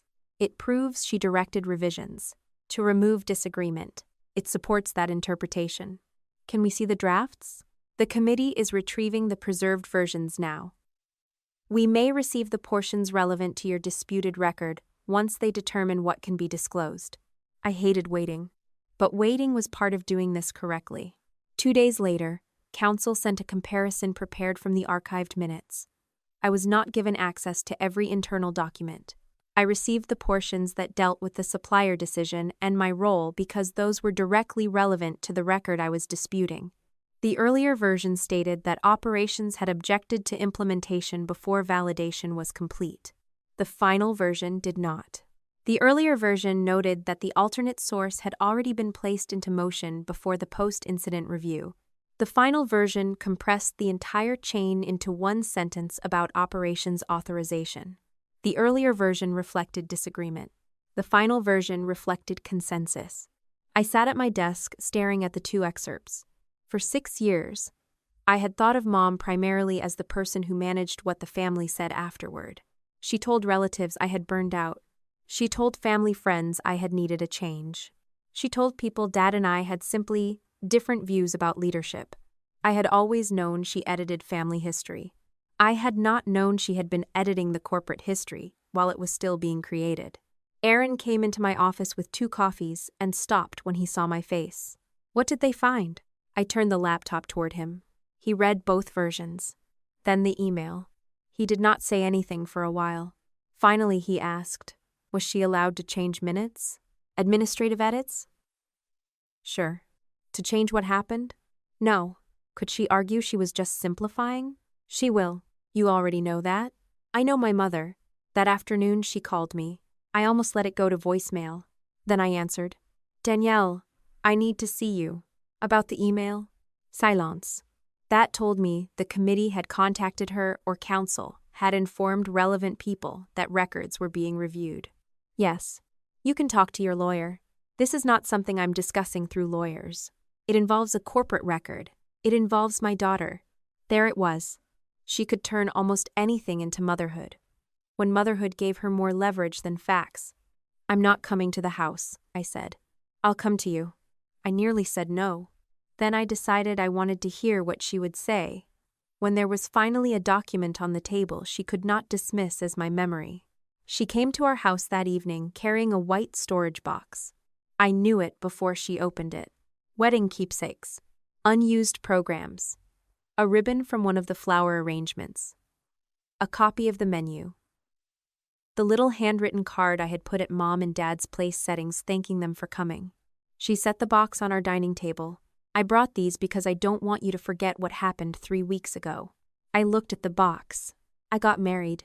You brought this family together. No. I invited my family to my wedding. Her mouth tightened. Do you have to correct every sentence? When the sentence means something different from what happened? Yes. Mom sat down. I stayed standing. She looked tired. For a moment, she looked older than 63. That still had power over me. You can know someone hurt you and still notice when their hands shake. She touched the edge of my thank you card. Before all of this, you were my daughter. I stared at her. I was your daughter when you changed those minutes too. She flinched. I did not change what happened. You told them to remove the disagreement. I told them to make the document readable. You told them to put the decision under operations authorization. Because operations had responsibility. For the department. Not for Vanessa's decision. Mom looked toward the window. It was a crisis. That does not answer me. Your father was trying to keep Ashford from suing us. So you removed the part where I had said no. I removed a meeting argument that did not change the outcome. It changed responsibility. It changed how clearly the company could explain responsibility. I almost laughed. Even now, she could hear the difference between those sentences and pretend there was none. Mom, the original version says I objected. And the final version says, operations authorized alternate sourcing. I authorized the search for another supplier. You were running operations. That is not authorization to use an unvalidated supplier. She shook her head. This obsession with wording is why you and your father never understood each other. No. Wording is how you turned one decision into another. Mom stood. I was trying to stop one mistake from destroying this family. Whose mistake? She looked at me. I waited. She did not answer. I asked again. Whose mistake were you protecting us from? Vanessa was young. So was I. You were 32. And? You already had a reputation. You had options. The same logic. Dad's logic with softer edges. I said, so, because I had options, you gave her mine. That is not fair. No, it isn't. Mom's face changed. For the first time, anger replaced the carefully injured expression. You think everything was done to you. You have no idea what that week was like for the rest of us. I know exactly what it was like for me. Your father thought he could lose the company. He didn't. We didn't know that then. Vanessa thought she had ruined her future. She had. Mom stared at me. I did not take it back. She made a decision she was not authorized. I continued. Then the company told the client I made it. You don't know that's what happened. I know more today than I knew 3 weeks ago. That is exactly what I'm afraid of. That surprised me. What are you afraid of? That you will keep pulling at this until there is nothing left. Nothing left of what? Our family. I looked at the wedding keepsake box between us. There was the entire problem in one sentence. To Mom, a family could survive injustice. It could survive resentment. It could survive one daughter being blamed for another. What it could not survive was someone insisting that everyone name what had happened. If the truth destroys the family, I said, then the truth isn't the thing that broke it. She picked up the box. You always have to make everything absolute. No, I just stopped accepting vague words when they cost me something. Mom went to the door. Before she left, she turned. Vanessa has worked 6 years to rebuild what happened. I looked at her. What exactly did she rebuild? Mom did not answer. The next morning, my cousin Rebecca called. We were not especially close. We saw each other at major holidays, weddings, and the occasional birthday. She sounded uncomfortable before she even said hello properly. Your mom sent something to Aunt Carol. What did she send? She said you're reopening the Ashford thing because you're upset Vanessa is being considered for vice president. I closed my eyes. She told you that? She said you think Vanessa's success should have been yours. What do you think happened 6 years ago?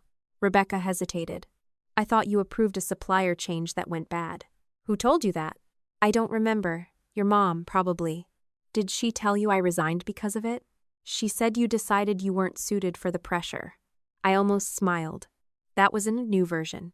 At least it was new to me. What else? Rebecca sounded embarrassed. That you and your dad eventually agreed it was better for everyone if you built your own career. I leaned back in my chair. There had never been any agreement. Dad had locked me out. I had hired an attorney. I had refused 2 separation agreements. Mom had somehow turned that into a mutual career decision. Rebecca, I'm not asking you to take sides. I know. I'm asking because I need to understand what was said. There was a long pause. Then she said, I thought everyone had made peace with it. Did you ever wonder whether I had? I guess I assumed if you kept coming to holidays, you had. That one hurt because it was not malicious. It was ordinary. I had shown up. I had smiled. I had refused to explain myself. People filled silence with whatever version was easiest. After we hung up, I wrote down exactly what Rebecca said. Not because it belonged in a legal file. It did not.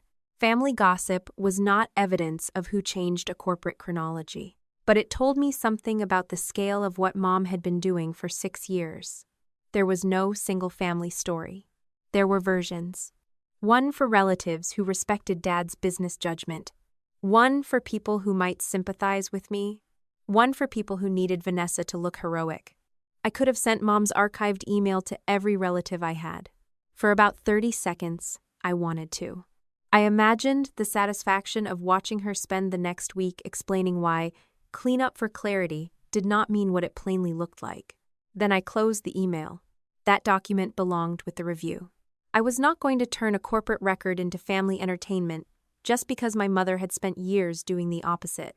Aaron found me at the kitchen counter later that night. You okay? No.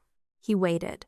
I said, I think I spent 6 years believing silence made me better than them. Do you still think that? No. What do you think now? I think silence is just silence. People decide what to put inside it. He leaned against the counter beside me.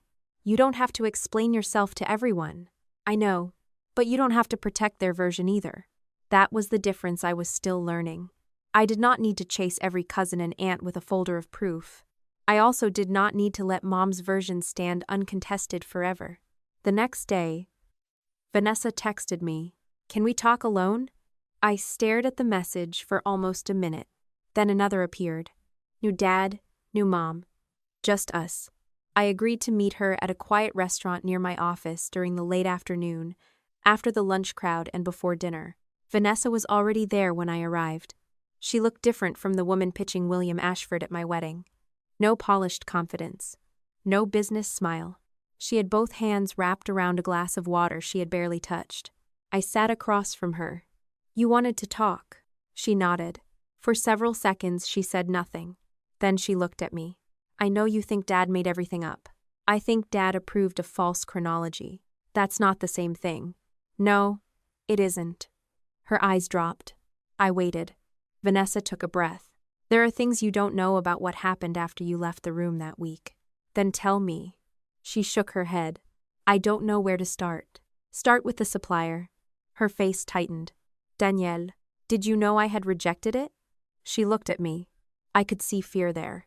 Not fear of me. Fear of the answer. Finally, she whispered. Yes. I did not move.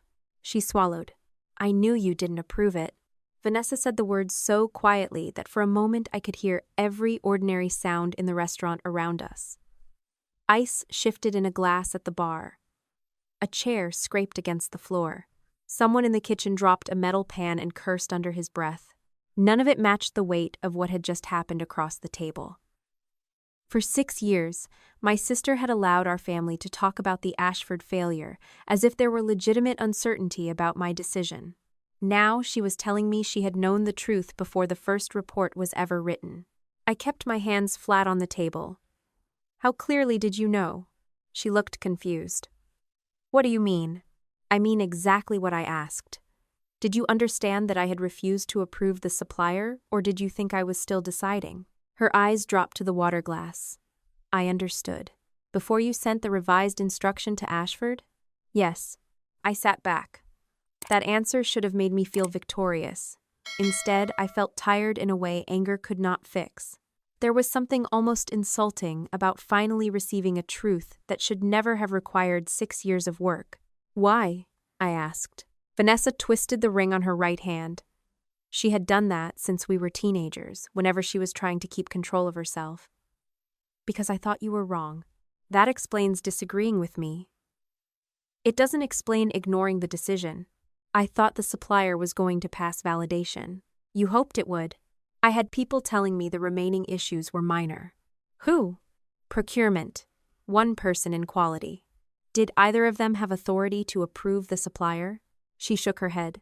Then that wasn't approval. I know that now. You knew it then. Her face tightened. You always do that. Do what? Turn everything into a line where one side is right and the other side is stupid. I didn't call you stupid. You never had to. There it was again, the argument beneath the argument. For most of our adult lives, Vanessa had treated my confidence in my own judgment as commentary on hers. If I said a process was unsafe, she heard that I thought she was incompetent. If I corrected a number, she heard that I wanted everyone to know I was smarter. I had spent years telling myself that was her insecurity, not my responsibility. Sitting across from her, I realized both things could be true. She could have felt diminished around me, and she could still be fully responsible for what she did with that feeling. What did you think I was trying to do? I asked. She blinked. What? When I rejected the supplier, what did you think my goal was? She looked toward the window. I thought you wanted Dad to see I wasn't ready. That never crossed my mind. It crossed mine. I know that now. She gave a humorless laugh. You have no idea what it was like being compared to you. I wasn't comparing us. Everyone else was. I waited. Vanessa leaned forward, elbows on the table. When people had a problem, they went to you. Dad brought you into the hard meetings. Employees trusted you. Even when he was angry with you, he respected you. With me, people smiled. They liked me. They let me handle dinners and clients. But I always knew what they thought when something serious happened. Go get Danielle. Her voice had sharpened, but for the first time I understood that she was not just defending a business decision. She was describing a humiliation she had been carrying long before Ashford. I can believe you felt that, I said. It still doesn't make what happened my fault. I didn't say it did. Then don't use it as an excuse. She looked down again. I remembered teaching her to drive when she was 16. Mom had given up after one lesson because Vanessa cried every time another car came within 50 feet. I took her to an empty church parking lot on Sunday afternoons and made her circle the painted lines until she stopped gripping the wheel like it was trying to escape. She had trusted me completely then. When a thunderstorm hit one evening, she called me from college because she still hated sleeping through them alone, and I stayed on the phone until the worst of it passed. Those memories did not disappear because of what she had done. That was part of the problem. Betrayal was easier when you could pretend the person had never meant anything to you. What happened after you sent the instruction? I asked. Vanessa took a breath. I thought validation would catch up. It didn't. No. And then? Then everything collapsed at once. Ashford stopped the line. Dad was furious. Quality started asking who had authorized the move. You were already documenting everything, because that was my job. I know. Did you tell Dad I had rejected the supplier? Her mouth moved before sound came out. Yes. That answer surprised me. When? The first night after the shutdown. What did he say? He said the company couldn't survive a story where someone in sales bypassed operations and quality on a strategic account. I stared at her. What did you say? I said I thought the supplier would pass. That wasn't my question. She closed her eyes briefly. I said I didn't want to lose my career over one decision. I felt something inside me go still. And Dad? He said we had to establish the decision path. That phrase again. Did he tell you he was going to blame me? Not like that. How? He said operations had approved alternate sourcing. I approved searching. I know. Did you say that? Vanessa's silence answered before she did. Not strongly enough. That isn't an answer either. She looked at me. No, I didn't. I let the silence sit. Vanessa's eyes were wet now, but I refused to let tears reorganize the facts. Why not? Because I was terrified. Of Dad? Of everything. Of losing my job. Of everyone knowing I had ignored you. Of being the daughter who nearly cost him the company. You let me become that daughter instead. Her face collapsed for a second. I told myself you'd fight it. I did. I know. I hired an attorney. I know. I refused the agreements. I know. They locked me out. I know. Each answer landed worse than the last. You knew all of that. Yes. And you still said nothing. Vanessa wiped under one eye. I kept thinking Dad would fix it once the Ashford situation settled down. He didn't. No. And neither did you. No. I looked at her for a long time. What did you mean when you said you should have stopped, Dad? She hesitated. When the chronology started taking shape. That sounds careful. I'm trying to be honest. Then be honest. She drew a breath. Dad was the one who decided the company needed one clean version. He kept saying clients and investors didn't want internal arguments. They wanted accountability.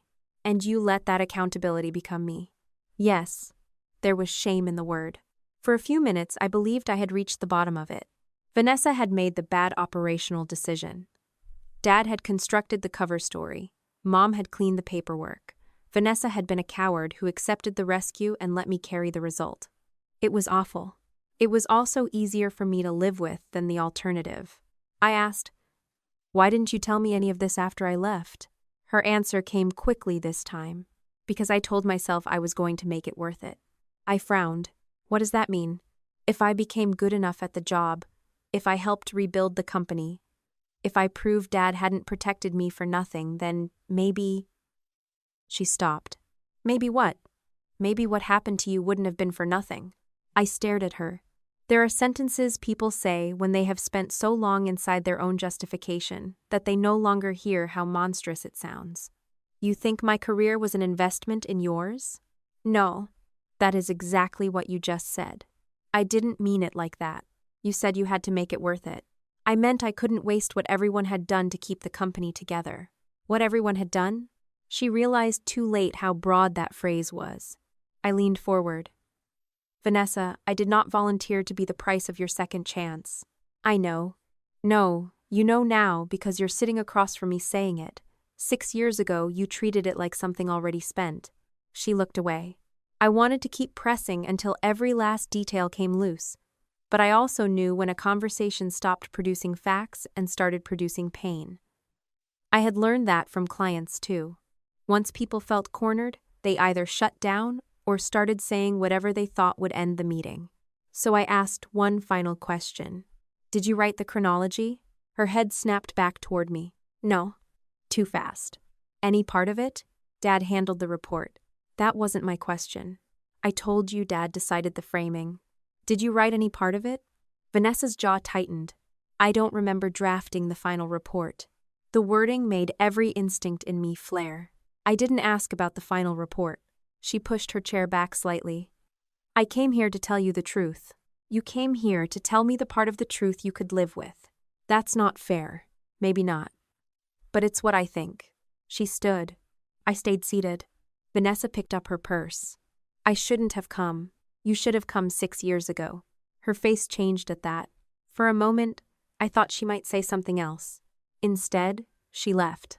I sat there another 10 minutes before paying for the coffee neither of us had finished. I did not tell myself Vanessa had lied about writing the chronology. I did not know that. What I knew was that she had answered a narrower question than the one I asked. That distinction mattered. 2 days later, my attorney called with another development from the special committee. Because the review now implicated current succession and promotion materials, the committee had examined the portions of Vanessa's leadership packet that referenced the Ashford period. I was not entitled to her personnel file, and I did not ask for it. Counsel provided only the excerpts directly relevant to my disputed record. I opened the document while Aaron sat beside me at the kitchen table. The first line that caught my attention described Vanessa as having helped restore commercial stability following a major operations breakdown. I read it twice. The second said she had maintained strategic relationships during the leadership disruption that followed the Ashford incident. No name. No direct accusation. Nothing a casual reader could point to and call false on its face. But anyone inside Carter Precision in 2020 knew what major operations breakdown meant. Me? The line about leadership disruption referred to my removal. Vanessa had taken the event that destroyed my position and converted it into evidence of her readiness for promotion. Erin read over my shoulder. She wrote this? It's in her promotion packet. Could someone else have prepared it? Possibly. Does that matter? It matters if we're going to say she personally framed it that way. I kept scrolling. The committee had noted that the packet was submitted under Vanessa's name and contained self-evaluation language alongside supervisory endorsements. We did not yet know who authored each sentence. That mattered too. I would not turn ambiguity into guilt simply because I hated what the words did. But the broader fact was undeniable. The false story was not sitting dead in an archive. It was being used now. In 2026, to support Vanessa becoming a vice president. That was the moment my anger finally outran my caution. I want everyone to see this. Erin looked at me. Who's everyone? The board. Ashford. Every client who was told I failed. Every relative Mom has been feeding garbage to for 6 years. He did not tell me no. That was important. Erin closed the laptop halfway and looked at me. If you want the truth corrected, I'm with you. I know. But there's a difference between correcting it and sending everything everywhere tonight. They used this for 6 years. I know. They're using it for her promotion now. I know. Then why should I keep protecting them? I didn't say you should. I stood and walked to the kitchen counter, because sitting still had become impossible. Erin stayed where he was. After a moment, he said, "Can I ask you one thing?" "What?" "What do you want each person to receive because it's relevant? And what do you want them to receive because you're hurt tonight?" I turned toward him. The question irritated me because it was good. I'm allowed to be hurt. Absolutely. I'm allowed to be angry. Yes. I'm not going to apologize for wanting this to hurt them. I'm not asking you to. He waited until I looked at him again. I'm asking you to decide what you'll still think was right a month from now. That landed. I had spent 6 years furious that my family decided the outcome first and then shaped the record around it. I was not going to do the same thing in reverse. I went back to the table. We made 3 columns: corporate evidence, client correction, private family material. The corporate evidence went through my attorney to the special committee. Anything affecting Ashford's official vendor record would go through counsel after the underlying facts were verified. Mom's family messages, wedding seating scheme, and private conversations did not need to be blasted into a professional review unless they became directly relevant. I could still tell the truth later. I just did not need to turn every truth into ammunition. By the time we finished, I felt calmer, not less angry, more precise. I want the truth to hurt them because it's true, I told Erin. I don't want to add damage just because I can. He reached across the table and took my hand. That sounds like you. The next step belonged to the committee. My old attorney's notes had mentioned audit history. The records retention information suggested the 2020 incident file should still fall inside the company's 7-year archive window. Heather had confirmed that the company used SharePoint-based storage at the time, and the recapitalization process had preserved governance-sensitive records. Now that the preliminary review had uncovered a real discrepancy, outside counsel asked the special committee for authorization to retrieve the preserved version history and audit metadata associated with the incident chronology. The request was narrower than I expected. They were not searching every email Vanessa had ever sent. They were not crawling through 6 years of her life. They wanted the original file, its preserved versions, timestamps, and account history. The committee approved it. Then we waited. That was harder than confrontation. I could argue with Dad. I could question Vanessa. I could read Mom's email until every word lost meaning. I could not make an archive process move faster just because I wanted an answer. For nearly a week, nothing happened. I worked. Erin worked. We had dinner with friends who knew enough not to ask unless I brought it up. I spoke with my attorney once. He told me the forensic team was verifying whether the legacy metadata had migrated intact. Don't assume it did, he warned. I'm not. You sound like you are. I'm trying not to.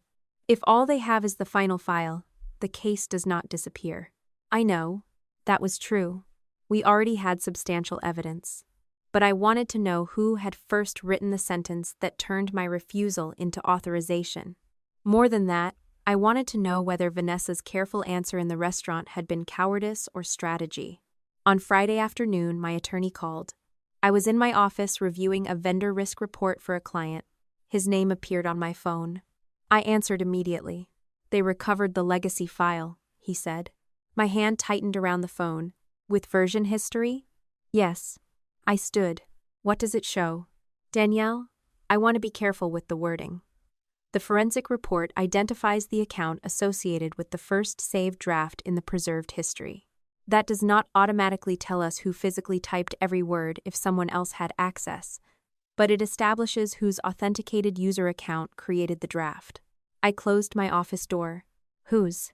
He paused. I already knew what I was afraid he would say. The fear did not make it evidence. His next words did. The first saved draft was created under Vanessa Carter's account. I sat down slowly. For 6 years, I had told myself my sister had let our parents lie for her. The archive was telling me something worse. She had not simply stood beside the lie while they built it. She had been there when the first version was put into words. The forensic report did not arrive with the kind of drama I had imagined during the week I waited for it. There was no red banner across the top, no sentence announcing that my sister had framed me, no neat conclusion telling me what to feel. It was a technical summary prepared for the special committee, and the language was careful enough to irritate anyone looking for revenge. The first saved version of the Ashford incident chronology had been created under Vanessa Carter's authenticated user account. The timestamp placed it after the crisis meeting and before Dad approved the version that eventually went to Ashford. The earliest preserved draft already contained the phrase that had followed me for 6 years. Operations authorized alternate sourcing in response to schedule risk. I read that sentence 3 times. My attorney had warned me not to overstate what the metadata proved. An authenticated account told us which user credentials created the saved draft. It did not put a camera over Vanessa's shoulder. In theory, someone else could have been sitting at her computer. In theory, she could have opened a document dictated by Dad. In theory, there were explanations between innocence and authorship, but theories had to fit the rest of the evidence. Vanessa had admitted knowing I rejected the supplier. She had admitted sending the revised instruction anyway. She had admitted Dad began shifting responsibility toward operations. At the restaurant, when I asked whether she wrote any part of the chronology, she had answered a different question. I don't remember drafting the final report. Now I understood why. She had not needed to lie about the final version. She only needed me not to ask about the first one. Aaron found me sitting at our dining table long after dinner should have happened, the report open on my laptop and my old notebook beside it. He did not ask whether the document was bad. He could tell. What did they find? I turned the screen toward him. He read the relevant section, then looked at me. Vanessa's account. Yes. Does that prove she wrote it? Not by itself. But it destroys the version where she was just standing there while Dad did everything. Aaron pulled out the chair across from me. Are you going to talk to her? Yes. When? Tomorrow. He studied me for a second. Do you want me nearby? I knew what he was really asking. Not whether he could fight my battle. Whether I wanted somewhere safe to land afterward. Yes, I said, but I need to do the talking. I know. I contacted Vanessa that night and asked to meet at my office the next afternoon. She responded almost immediately. Do we have to do this there? I stared at the message. My office bothered her for the same reason it bothered Dad. It was proof that I had survived without Carter precision. And more than that, proof that my survival had not been accidental. I had built systems, clients, employees, and a reputation outside the structure they controlled. Yes, I wrote back. She arrived 10 minutes late. That was unlike her. Vanessa had always been early when she cared about how a room perceived her. She came into the conference room without taking off her coat and stopped when she saw the folder on the table. What is that? Sit down. Danielle. Sit. She did. I stayed across from her. For a few seconds, neither of us spoke. I had spent the morning deciding exactly how much evidence to show her. I did not want to bluff. I did not want to reveal more of the committee's work than I was permitted to share. I needed one fact. I slid the forensic excerpt toward her. Vanessa read the first paragraph. Then the second. Her face changed before she reached the line with her account name.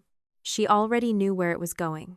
You told me Dad handled the report, I said. He did. You told me you didn't remember drafting the final version. I don't. I didn't ask about the final version this time. Her eyes lifted to mine. The first save draft came from your account. I can see that. Did you write it? Vanessa pressed her lips together. I waited. She glanced down at the document again. Dad asked me to put together what happened. That is not the same question. I created a draft. There it was. Simple. Almost bloodless. I want you to say it clearly. Her eyes flashed. I just did. No. You said you created a draft. Did you write the language saying operations authorize the alternate source? Vanessa looked away.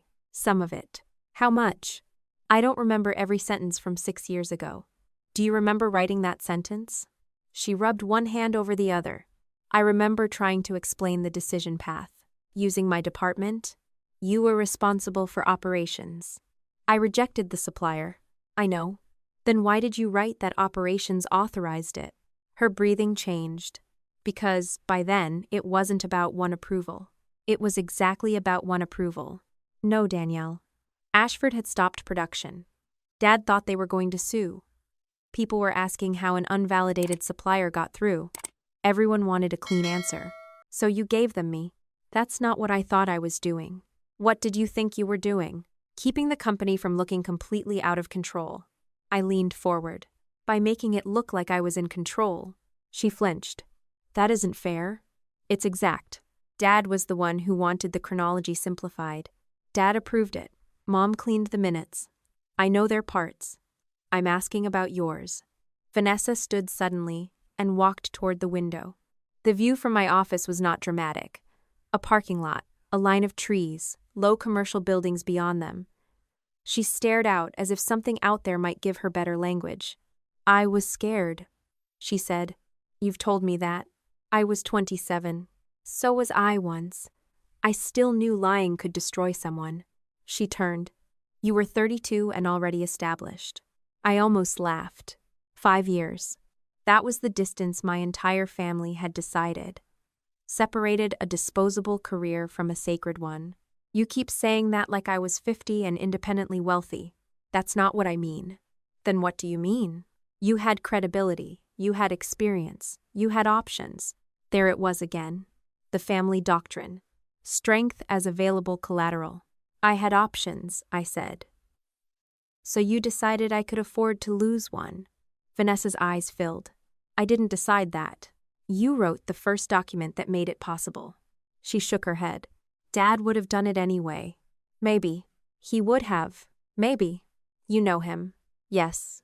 And I know you. That silenced her. I pulled another page from the folder. This one was not metadata. It was a screenshot of the earliest preserved text, limited to the section the committee had disclosed to my attorney. I read it aloud. Operations authorized alternate sourcing in response to schedule risk and accepted responsibility for implementation pending final validation. Vanessa closed her eyes. That sentence did not come from Dad's final report, I said. It was already in your draft. He told me we needed to show one decision chain. So you chose mine. I chose the department that had operational authority. You knew I had said no. I knew you had said no to the supplier at that moment. At that moment? Things changed afterward. What changed? Dad wanted us to protect the account. That is not approval. I know. Quality still hadn't cleared it. I know. You still sent the instruction. I know. And when it failed, you wrote that my department authorized it. Vanessa looked at me. Yes. For a second, I could not speak. I had imagined hearing that word so many ways. Defiantly. Angrily. With excuses. I had never imagined it sounding exhausted. I said, "Thank you." She stared at me, confused. For what? For finally answering the question. Her mouth trembled. Do you hate me? The question was so young that it nearly broke me. I could have answered cruelly. Part of me wanted to. Instead, I told her the truth. I don't know what I feel about you. She sat down again. I never wanted you gone. That makes it worse. How? Because if you hated me, at least this would have been simple. She looked at me. I continued. You were my sister. You were scared of thunderstorms. I taught you to drive. I covered for you when you skipped that chemistry final in college because you were having a panic attack. I stood next to you when Dad tore apart your first client presentation and helped you rebuild it overnight. I didn't need you to be perfect. Vanessa started crying. I know. No, you needed me to be expendable. I didn't. You did every time you woke up for 6 years and decided the truth could wait. She put both hands over her face. I let her cry. I did not move around the table to comfort her. That was not punishment. It was recognition. Some kinds of comfort had been my job for too long. When she lowered her hands, I asked, "What did you think was going to happen eventually?" She wiped her face. I told you. I thought I'd fix it once I was established. You were a director. I mean, established enough that Dad couldn't undo everything. You were applying for vice president. I know. How established did you need to be? She did not answer. That's the problem, Vanessa. There was always going to be one more promotion, one more account, one more reason it wasn't the right time. I was going to tell the truth. When? She looked at the table. I don't know. You know what I think? What? I think you stopped planning to fix it years ago. You just kept telling yourself you would because that let you believe you were still a good sister. Her face twisted. That's cruel. It may be. It may also be true. Vanessa stood again. This isn't only about what happened to you. I know. Dad could lose the company. No, Dad could lose control of it. That company is his life. It was mine too. Employees could be affected. I am not asking anyone to shut the company down. The board could remove him. That would be the board's decision. You started this. I felt something inside me settle. There it was. The sentence my family always came back to when consequences finally approached them. You started this. Not Vanessa starting an unauthorized supplier substitution. Not Dad approving a false chronology. Not Mom altering the minutes. Not 6 years of using the story afterward. Me, because I had refused to leave it buried. I did not start what happened in 2020, I said. I started asking for the record to be corrected. That's not how this is going to feel to anyone. I spent 6 years living with how your version felt to everyone. Vanessa grabbed her purse. So that's it? What do you mean? You're going to hand all of this to the board and let them destroy us? The board already has the archive. They authorized the forensic review. Her face went pale. What? You thought this report came from me. I thought your lawyer had requested it. My lawyer requested that my record be corrected. The special committee decided whether the company had a governance problem. Vanessa stared at me. I could see her recalculating. For years, the family had treated Carter Precision as Gerald's house with employees in it. That had stopped being true after the recapitalization. Apparently, Vanessa had never fully accepted that. What happens now? She asked. I don't know. You must know something. I know the committee has enough evidence to decide whether they need a formal review. Can you stop it? No. You could tell them you're satisfied. I'm not. Her expression hardened. There it is. What? This was never about correcting one line. You're right. She seemed surprised. I stood.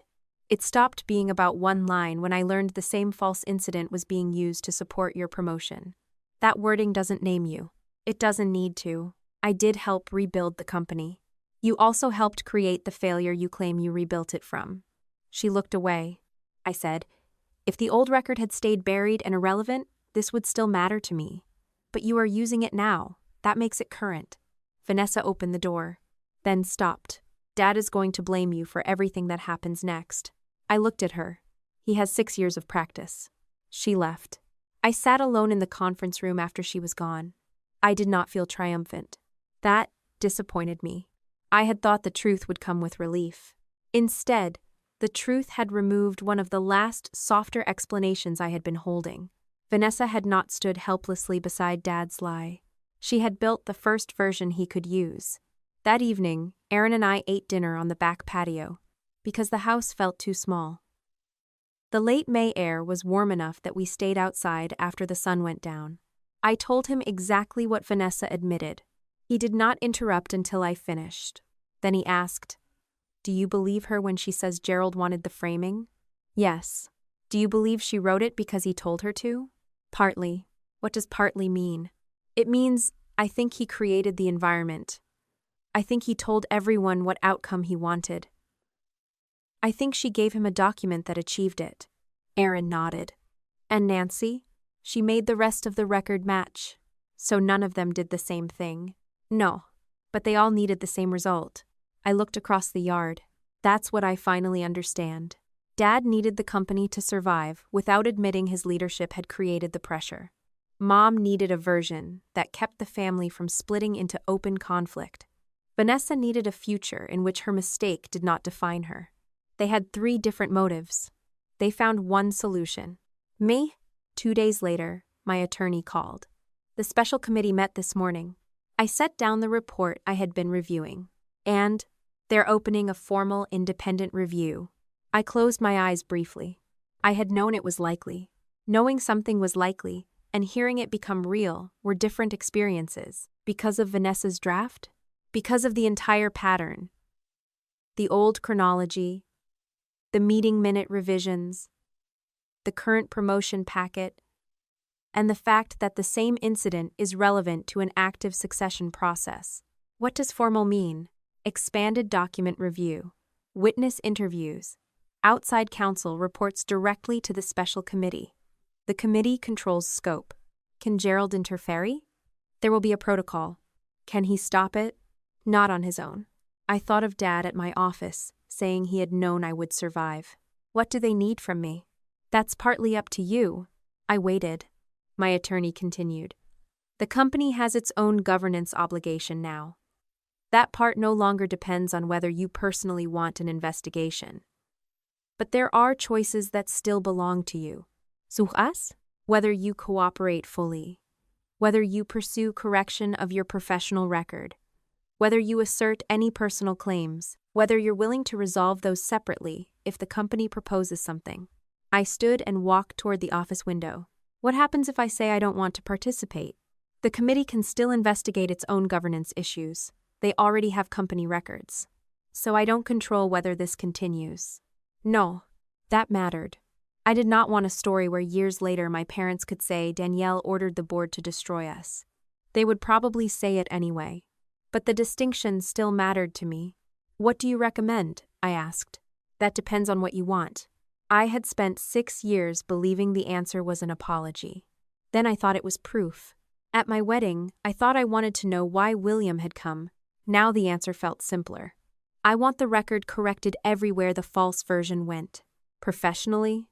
Yes, Ashford. Internal company files. Any external business recipient that received the official chronology or relied on it. That is narrower than public disclosure. I'm not asking for a press release about my family. Anything else? I'll cooperate with the review. Full cooperation? Yes. What about Vanessa's employment? That's not my decision. Gerald's position? Not my decision. Nancy? Not my decision. My attorney was quiet. Then he said, "That's clear. I want them to stop using my name and my department as the cost of decisions they made. What happens to their jobs because of what the committee finds is their problem." The formal notice arrived 3 days later.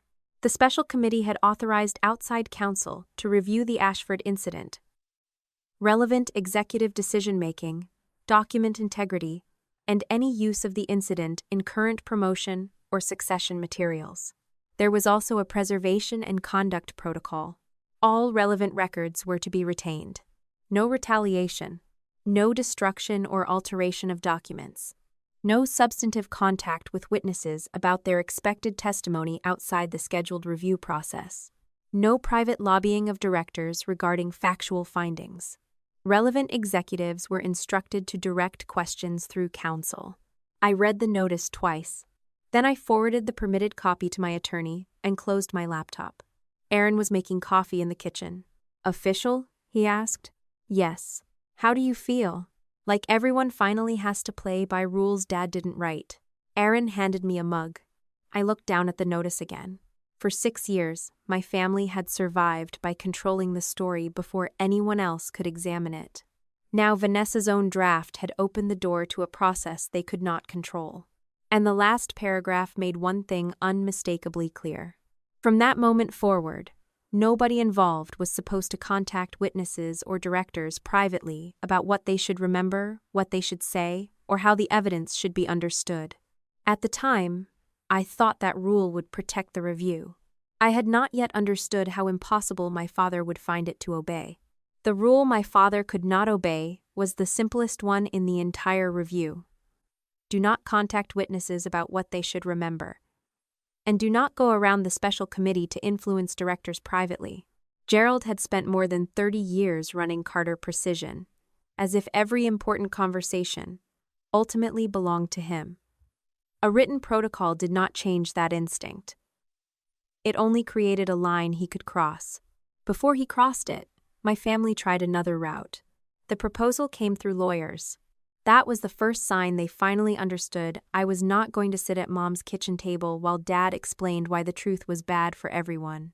My attorney called me on a Monday morning. Carter Precision's counsel has forwarded a proposed personal resolution. From the company? Not exactly. Gerald, Nancy, and Vanessa are making the proposal through separate counsel. The special committee is not a party to it. That distinction mattered immediately. What are they offering? A private written apology, a correction to your internal personnel record. Vanessa will voluntarily withdraw from the current vice president promotion cycle. They're also open to discussing compensation for documented professional harm. I sat back in my chair. And? There's always an and. What do they want? They want you to resolve any personal claims arising from the 2020 incident and agree that the correction does not need to be distributed beyond Carter Precision, except where legally required. I stared at the window. So, Ashford keeps the false chronology? The proposal is vague on external recipients. That means yes. They also want confidentiality around the settlement terms. Can they stop the board review if I accept? No. I asked it anyway because I wanted the answer stated clearly. The special committee's governance review is independent now, he continued. You cannot settle it away, and neither can Gerald. You can settle your own claims. You can decide how aggressively you pursue personal remedies, but the company has its own obligations. So what they're really asking is for me to stop insisting on external correction. That is how I read it. I looked at the notebook open on my desk. 6 years earlier, my family had done something very similar without calling it a negotiation. Accept the version we need. Take the consequence you can survive. Do not force everyone else to deal with the truth. The difference now was that they were offering something in return. An apology. Money. A partial correction. Vanessa stepping away from promotion. There had been a time when that package would have sounded enormous.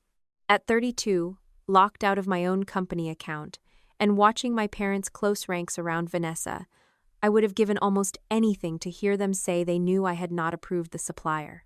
Now that admission felt smaller. Not meaningless. Smaller?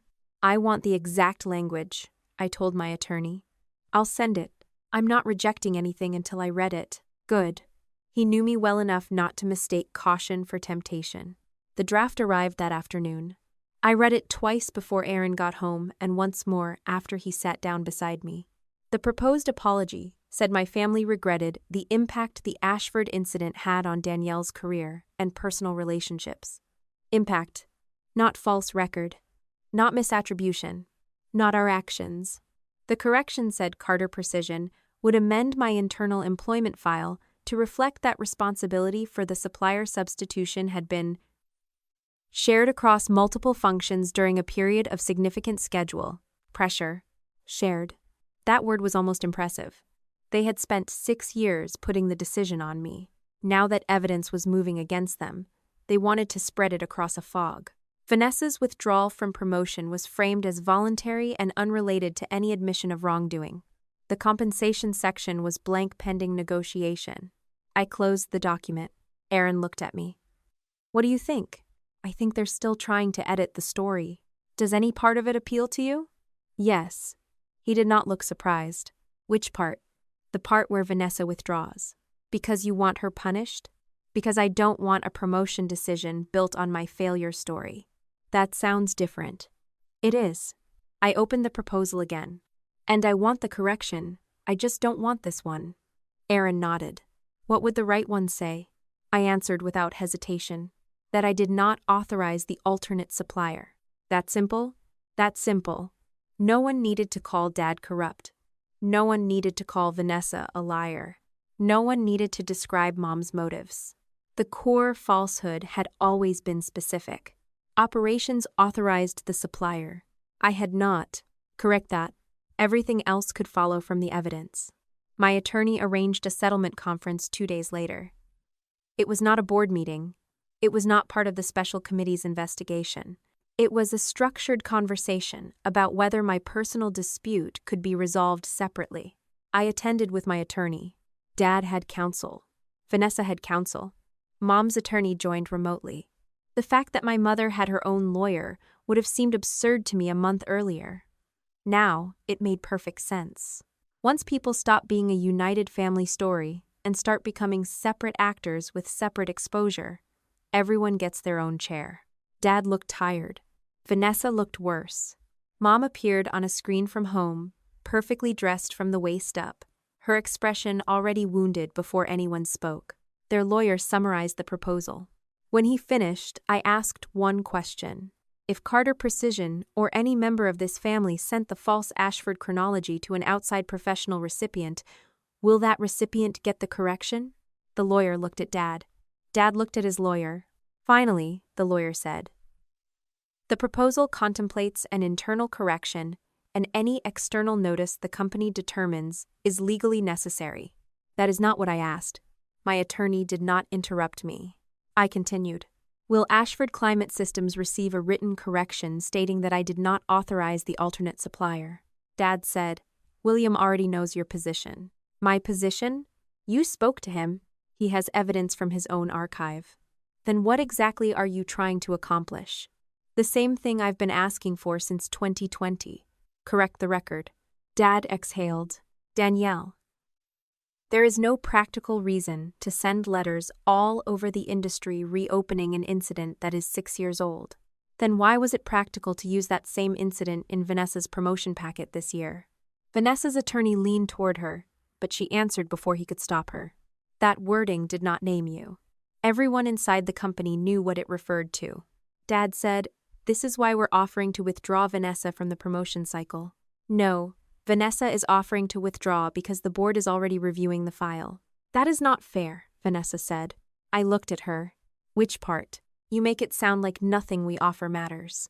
It matters if it corrects what happened. Mom spoke from the screen.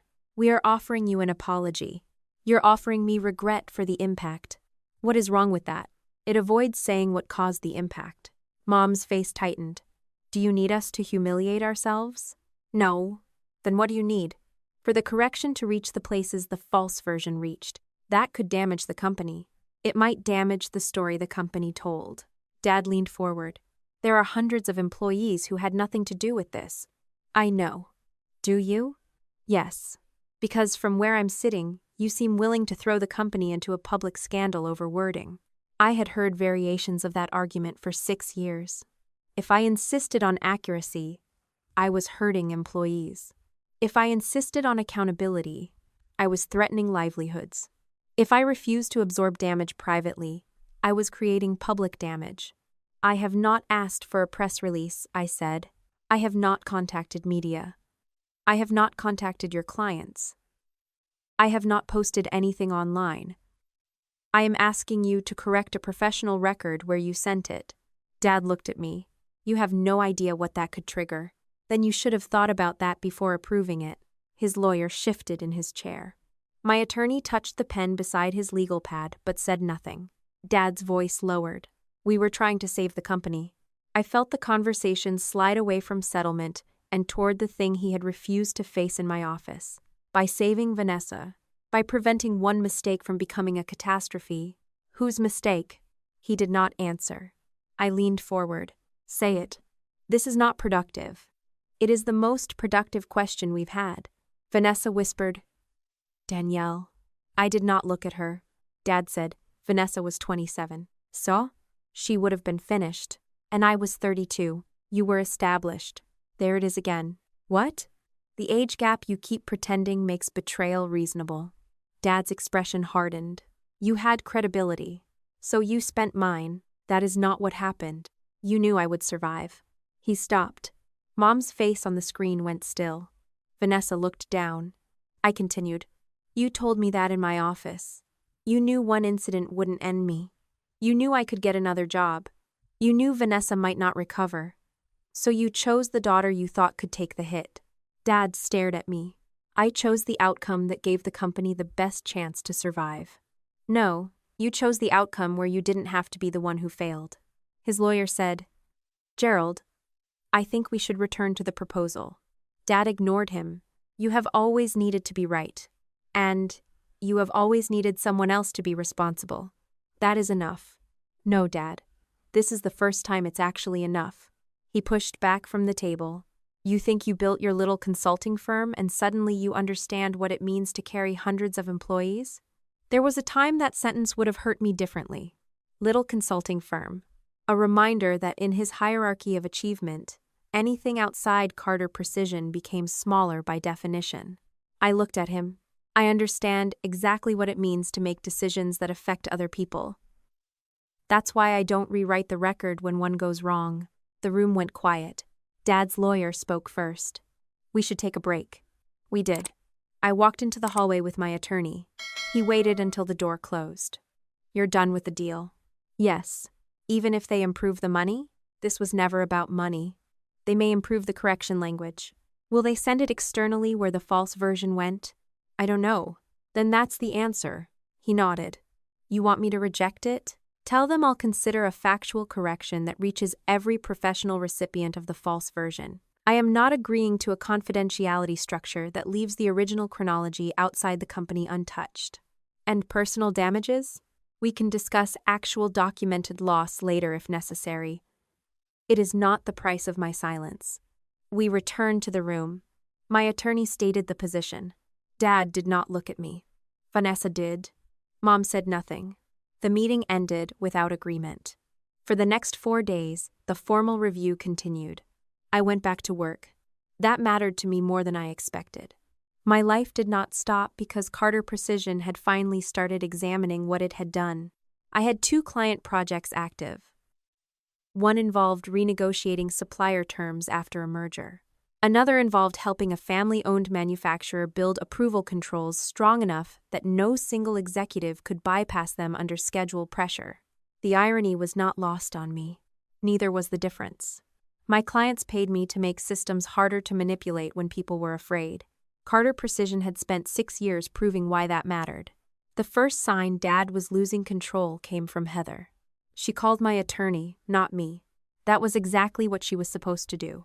My attorney called me afterward. Gerald contacted Heather. I stopped typing. When? Last night. About the review? According to Heather, yes. I looked at the conduct protocol printed beside my monitor. He was told not to. Yes. What did he say? He did not explicitly tell her to lie. That distinction sounded ominous. What did he do? He reminded her that she retired from Carter Precision on good terms. He said he would hate to see old memories turn into accusations that damaged everyone who had worked there. Then he told her history can look different, depending on which documents people choose to emphasize. I closed my eyes. Dad never needed to say, do this. He told people what outcome mattered, and let them decide how to produce it. It was the same leadership style that created the supplier problem. The same style that created the chronology. Now he was using it on a witness during an investigation into whether he had used it before. Did Heather record the call? No. She made contemporaneous notes immediately afterward and reported it to outside counsel. Counsel will interview her about it. Good. I almost asked why she had answered his call. Then I stopped myself.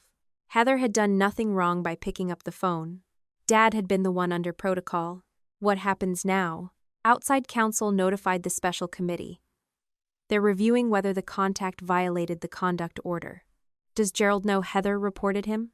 I don't know. I thought about calling Dad. I did not. The board had instructed relevant executives not to contact witnesses about substance. I was not going to become another route for him to discuss the review. That evening, Aaron and I ate takeout on the couch. I told him what Dad had done. He shook his head. He really believes every room still belongs to him. Yes. Do you think he was trying to intimidate her? I think he was trying to remind her who he is. Is there a difference? To him, probably. Aaron handed me another container. What do you want to happen? I don't know. That's not like you. I know what I don't want. What? I don't want the board to punish him because they think I'm angry. They won't. I know. But I spent so long wanting someone to finally see what he does that now. When he does it in front of people who can actually act, part of me feels guilty for being relieved. Aaron looked at me. Relieved isn't the same as causing it. I know. Do you? I smiled despite myself. Working on it. The next morning, my attorney called again. This time, the problem was not Heather. Gerald had contacted one of the directors privately. Which director? I'm not going to give you a name unless the committee discloses it. What matters is that Gerald apparently tried to discuss how the evidence should be interpreted. After the protocol? Yes. What did he say? According to what counsel was told, he argued that the committee was treating ordinary crisis management like intentional falsification and suggested the director should consider the business context before accepting outside counsel's framing. I sat very still. That is exactly what the protocol said not to do. Yes. No private lobbying of directors regarding factual findings. The rule had been written in language plain enough that a first-year manager could understand it.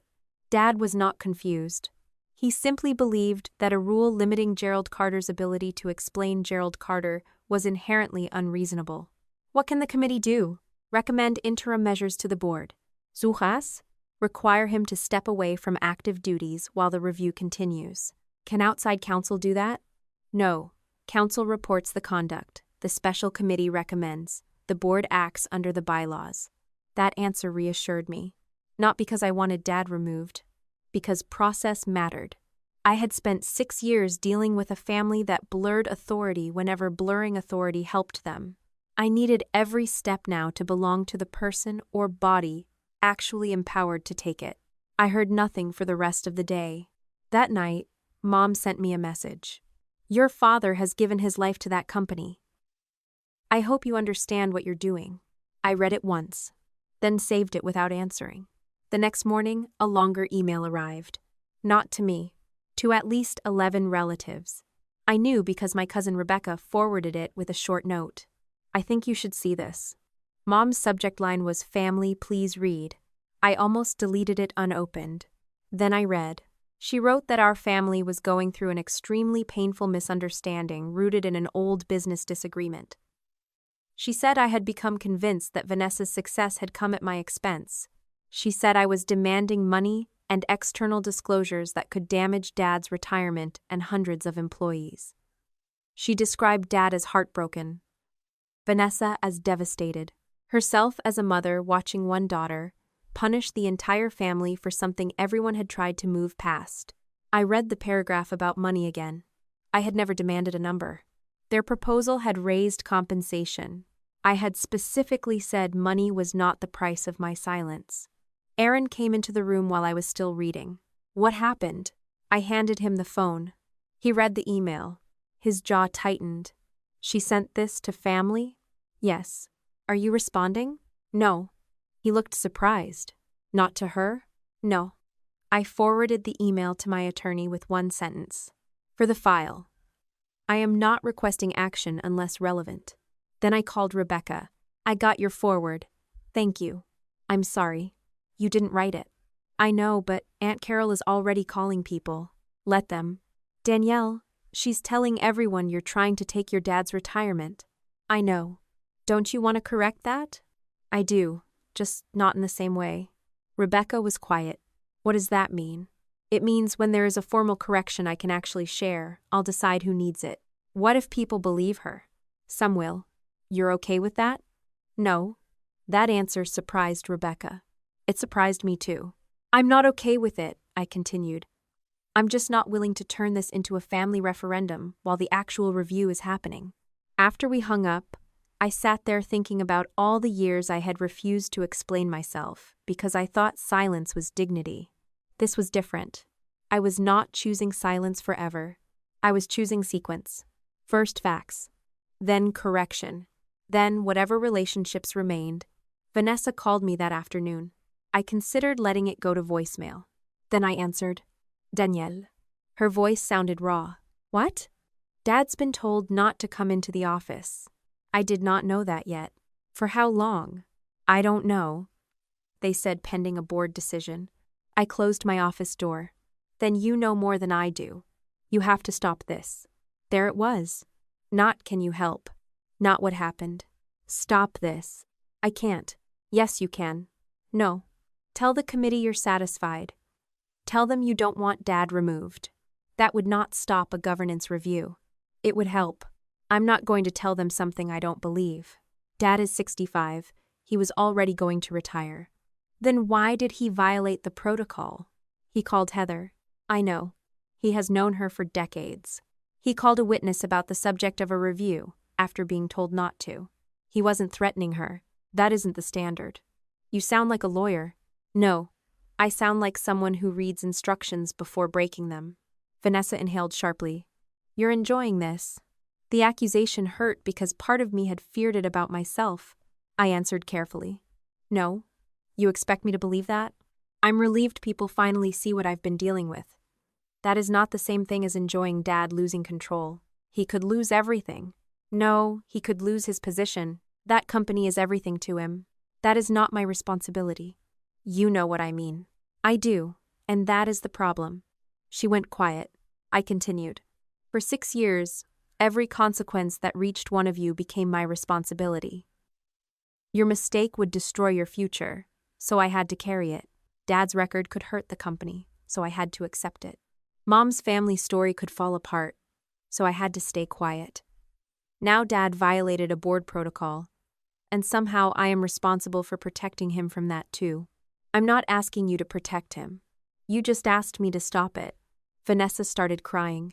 I closed my eyes. I still hated hearing her cry. That had not changed. Maybe it never would. Vanessa, I said more softly. I gave all 3 of you a chance to correct the record before this became larger. You rejected the deal because the deal left the false version outside the company. We could have negotiated. Then Dad could have stayed inside the process while we negotiated. He's scared. So was I. That's different. No. It's just finally happening to someone you're used to protecting. She did not answer. I asked, Has anyone told you what happens to your promotion? It's paused. That's not what I asked. I don't know. Then let the committee do its job. You really think they're neutral? I think they have records. You used to hate people hiding behind process. No. I hated people using process language to hide what they did. That is different from having a real process. She was quiet again. Then she said, Mom thinks Dad might resign. That will be his decision unless the board makes another one. And if they push him out, that will be because of what they find and what he did during the review. You'll still know you started it. I felt the old instinct rise. Defend. Explain. Prove. Then I let it pass. No, I said. I'll know I stopped agreeing to hide it. Vanessa hung up. An hour later, my attorney called. The board met. My hand tightened around the phone. What did they decide? Gerald is being required to step away from active chief executive duties while the formal review continues. I stared through the glass wall of my office at 2 members of my team working at their desks. Effective when? Immediately. Is he fired? No. Suspended? Think of it as an interim governance measure. He remains in the corporate structure pending final findings, but he will not exercise day-to-day chief executive authority. Who runs the company? The existing operational succession plan. The board had contingency leadership already because of his planned retirement. They are activating it. That was exactly why the distinction between a family shop and the company Carter Precision had become mattered. Dad was not the company anymore. The company could continue without him. He had spent years acting as if those 2 things were interchangeable. What reason did they give? Conflict concerns and interference with the integrity of the review. Heather's contact was part of it. The private approach to a director was another. Did they mention me? Not as a basis for the measure. I exhaled. I had not realized how badly I needed to hear that. My attorney continued. They're also making clear that this is not a final finding on the 2020 conduct. Good. You sound relieved. I am. About Gerald stepping aside? About them not pretending an interim decision proves the old case. He laughed quietly. You really are an operations person. Former operations. Apparently not that former. After we hung up, I sat alone for several minutes. I thought of Dad at the head of conference tables. Dad walking through Carter Precision with employees moving around him. Dad telling me the company had survived because he made hard decisions. Dad saying leadership meant knowing who could carry the heavier load. Now, for the first time since he founded Carter Precision, the company was operating while Gerald Carter had been told to stay out of its day-to-day decisions. I did not celebrate. I did not call Mom. I did not call Vanessa. I called Aaron. They stepped him aside. There was a pause. Are you okay? I think so. What does I think so mean? It means part of me thought I'd feel vindicated. And I mostly feel tired. That makes sense. I also feel relieved. That makes sense too. What if Mom is right and this destroys him? Aaron was quiet for a moment. Then he said, Did you call Heather for him? No. Did you contact the director for him? No. Did you write the protocol? No. Then maybe you should stop taking responsibility for decisions he made after everyone told him exactly where the line was. I looked at the conduct notice on my desk. For 6 years, Dad had insisted my title made me responsible for what happened inside operations even when I had explicitly said no. Now I was doing something almost as unfair to myself, treating proximity to his consequences as if it made me their author. I hate when you're useful, I said. Aaron laughed. Come home. I will. Before I left the office, one more email arrived from the Special Committee's counsel. It was brief. It confirmed that Gerald Carter would not resume full chief executive duties while the review remained active, and that all evidence concerning the 2020 incident, current succession materials, and interference with the review would be included in the committee's final findings. I read the last sentence twice. The review was no longer only asking what my family had done 6 years earlier. It was now asking what they were willing to do in the present to keep the old story alive. And my father had just given them part of the answer. By the time outside counsel interviewed me, almost 6 weeks had passed since my wedding. That surprised me more than anything. When William Ashford pointed at me across the reception and said I was the reason he had come, part of me expected the truth to arrive like a door kicked open. Instead, it came the way most difficult truths do when adults, lawyers, boards, and money are involved. Slowly, document by document, with enough waiting between each answer to make you question how badly you still wanted the next one. My interview took place in a conference room that did not belong to Carter Precision. That mattered to me. Outside counsel had rented space in downtown Cincinnati, so witnesses would not be walking through Dad's building or sitting in rooms where half the furniture carried some family history. My attorney came with me. Aaron offered to drive, but I told him I wanted to go alone. He did not argue. He kissed me before I left and said he would be home when I was done. The lawyers began with the easiest questions. My title in 2020, my responsibilities, my authority over supplier approval, who reported to me, what Vanessa's role had been. When I first learned about the alternate supplier, then they moved into the chronology. I told them what I remembered. More importantly, I told them what I could prove. Yes, I remember telling Vanessa not to use the supplier. What supports that memory? The email I sent Ashford's procurement manager and my operational notebook. Do you remember Gerald explicitly ordering Vanessa to proceed? No. Did you hear him say the supplier was approved? No. What did he say? That the company was not losing the Ashford account. Did you interpret that as approval? No. Could Vanessa have? I thought about that before answering.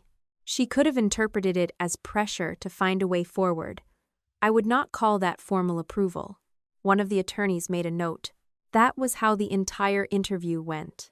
They kept offering me opportunities to make the story larger. I kept refusing. They asked whether I believed Dad intended to frame me from the start. I don't know.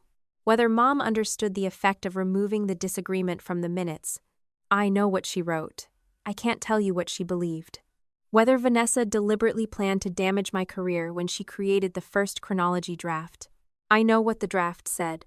I know she knew I had rejected the supplier. Anything beyond that is motive, and she would have to explain it. My attorney barely spoke. When we left, he waited until we were in the elevator. You did well. I answered questions. You answered the questions they asked, instead of the ones you wanted them to ask. I've had practice. The elevator doors opened. Outside, Cincinnati was hot and bright in a way that made the previous 6 weeks feel even stranger. People were carrying iced coffee, rushing to lunch, standing at crosswalks, staring at their phones. Nobody knew that a company my father had spent his life building was being reviewed because of a sentence written 6 years earlier. I went back to work. That was harder than it sounds. There is a peculiar kind of arrogance in believing your crisis should stop the world. Mine did not. Clients still needed answers. One supplier dispute turned into another. A manufacturing client had a contract renewal that could not wait because my family had finally started telling the truth. Payroll happened. My employees needed decisions. So I worked, and I waited. I did not sit in Vanessa's interview. I did not know what Dad told outside counsel. I did not hear Mom explain the email about cleaning up the minutes. That was intentional. An independent review would have meant very little if I had been allowed to listen to every witness and react in real time. Occasionally, my attorney told me the process was still moving. No details. No gossip. No whispered summaries. Then one afternoon in July, he called and said the special committee had substantially completed its factual findings and wanted to brief us on the portions relevant to my record and requested remedies. I asked the question I had trained myself to ask before anything else. Does that mean the review is over? Not quite. Corporate actions still have to be finalized. But the facts are far enough along that they can address your record. 2 days later, I was sitting across from the independent chair and outside counsel. The independent chair was a woman named Margaret Ellis. I had met her only once before the review began. She had joined the board after the recapitalization and had no history with my family before that. She opened a folder. Danielle, I want to make one thing clear before we begin. This is not a complete disclosure of every personnel interview or confidential governance discussion. We are going to summarize findings that directly affect your employment record, the Ashford incident, and the relief you requested. That's what I expected. She nodded. Then she began. The committee found that I had not authorized the alternate supplier. I had imagined that sentence for 6 years. I thought hearing it would feel enormous. Instead, it felt strangely quiet. Margaret continued. The warning email to Ashford was consistent with my notebook entry and my written objection. Vanessa issued the revised instruction after receiving my warning. The first preserved chronology draft came from Vanessa's authenticated account and stated that operations had authorized the alternate source. Dad approved the final chronology. Mom directed administrative revisions that removed the disagreement from the meeting minutes and consolidated responsibility under operations. The committee found that the final chronology materially mischaracterized the decision process. I did not move. My attorney asked, "Will the company correct Miss Carter's employment record?" "Yes." "And external recipients?" The committee is recommending a factual correction to professional recipients who received or relied upon the official incident chronology, including Ashford Climate Systems. My throat tightened. That was the sentence I had wanted from the beginning. Not an apology. Not money. Not Dad saying he was sorry. A correction sent to the same places the lie had gone. Margaret turned a page. The committee also examined the current vice president promotion materials because the Ashford event was referenced as evidence of leadership performance. I looked at her. She continued carefully. The committee found that those materials relied on a misleading characterization of the 2020 incident. Vanessa's characterization? The packet was submitted under Vanessa's name. Some sections were prepared with management input. We are not attributing every sentence to one author. What matters is that she adopted and relied on the narrative. That distinction mattered to me. Did she know it was misleading? Margaret glanced at outside counsel. Counsel answered, The final report notes that Miss Carter's explanations changed when contemporaneous records were presented. I did not ask what those changes were. I had already learned enough about how memory and self-preservation worked. What does that mean for the promotion? My attorney asked. Margaret folded her hands.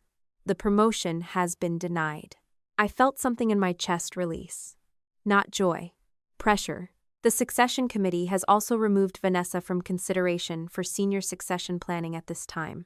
At this time, I asked, we are not making permanent declarations about an employee's entire future.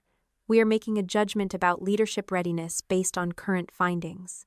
That sounded reasonable, maybe more reasonable than I felt. What happens to her job? She has been offered the option to remain with the company under a narrower scope, reporting through leadership outside the Carter family. I looked down at the table. For 6 years, Vanessa had been protected from the possibility of being evaluated without Dad's shadow over the process. Now she had been given exactly that possibility. A job, a manager, no succession promise, no vice president title, no family shield. What did she decide? Margaret hesitated. That information became known today, so I can tell you. Vanessa submitted her resignation. I closed my eyes for 1 second. Of course she had. The punishment was not that the company threw her out. The punishment was that it offered her a place without the status she had built her identity around, and she chose to leave rather than discover who she was without it. I asked. Did the board ask her to resign? No. Did anyone condition anything on her leaving? No. That mattered too. Her resignation belonged to her. Not me. Not the board. Not Dad. Hair. Margaret moved to the next section. Regarding Gerald, the committee found that his approval of the final chronology failed to accurately reflect the known disagreement over supplier authorization. More importantly for current governance, his contacts during the review violated the written conduct protocol. I thought of Heather, the board member, Dad's inability to accept a process he could not personally steer. Is he going back as CEO? I asked. No. Even though I had expected the answer, it landed heavily. Margaret continued. The board and Gerald have agreed to an accelerated retirement and resignation from the chief executive role. Interim leadership will remain in place through the transition. Agreed? Negotiated. But the board had already determined he would not resume full duties. What about the board chair position after retirement? He will not become chair. That had been Dad's plan for years. Retire from day-to-day operations. Move upstairs. Keep influence. Choose the next person. Remain the gravitational center of the company while calling it succession. Now that path was gone. And the successor? I asked. The formal search is continuing. Vanessa is out. Yes. Dad can't choose. No. Then who does? The board. I almost laughed. For 30 years, Carter Precision had used the language of governance, while everyone knew Gerald's preference was the real beginning of every decision. Now the word board actually meant board.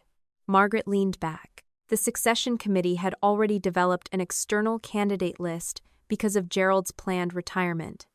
That process is being expanded. Interim management remains in place, so there is no need to rush a permanent appointment. Will the next CEO be a Carter? We are not using family membership as a qualification. That was a very polished way to say no. Outside counsel added, the review identified a broader concern about family relationships influencing governance decisions. The board does not believe the next leadership appointment should reinforce that problem. I sat silently. There it was. The consequence none of us had anticipated when Mom moved William Ashford's place card beside Vanessa at my wedding. Dad had spent 6 years trying to preserve a family succession. Vanessa had spent 6 years trying to justify why she deserved to inherit it. Mom had spent 6 years protecting the story that made both of those things possible. The result was not that I took the company back. It was that the company stopped belonging to the family story at all. My attorney asked about the formal correction. Outside counsel explained that Carter Precision would amend my historical employment file and send a factual notice to relevant business recipients that had received the old chronology.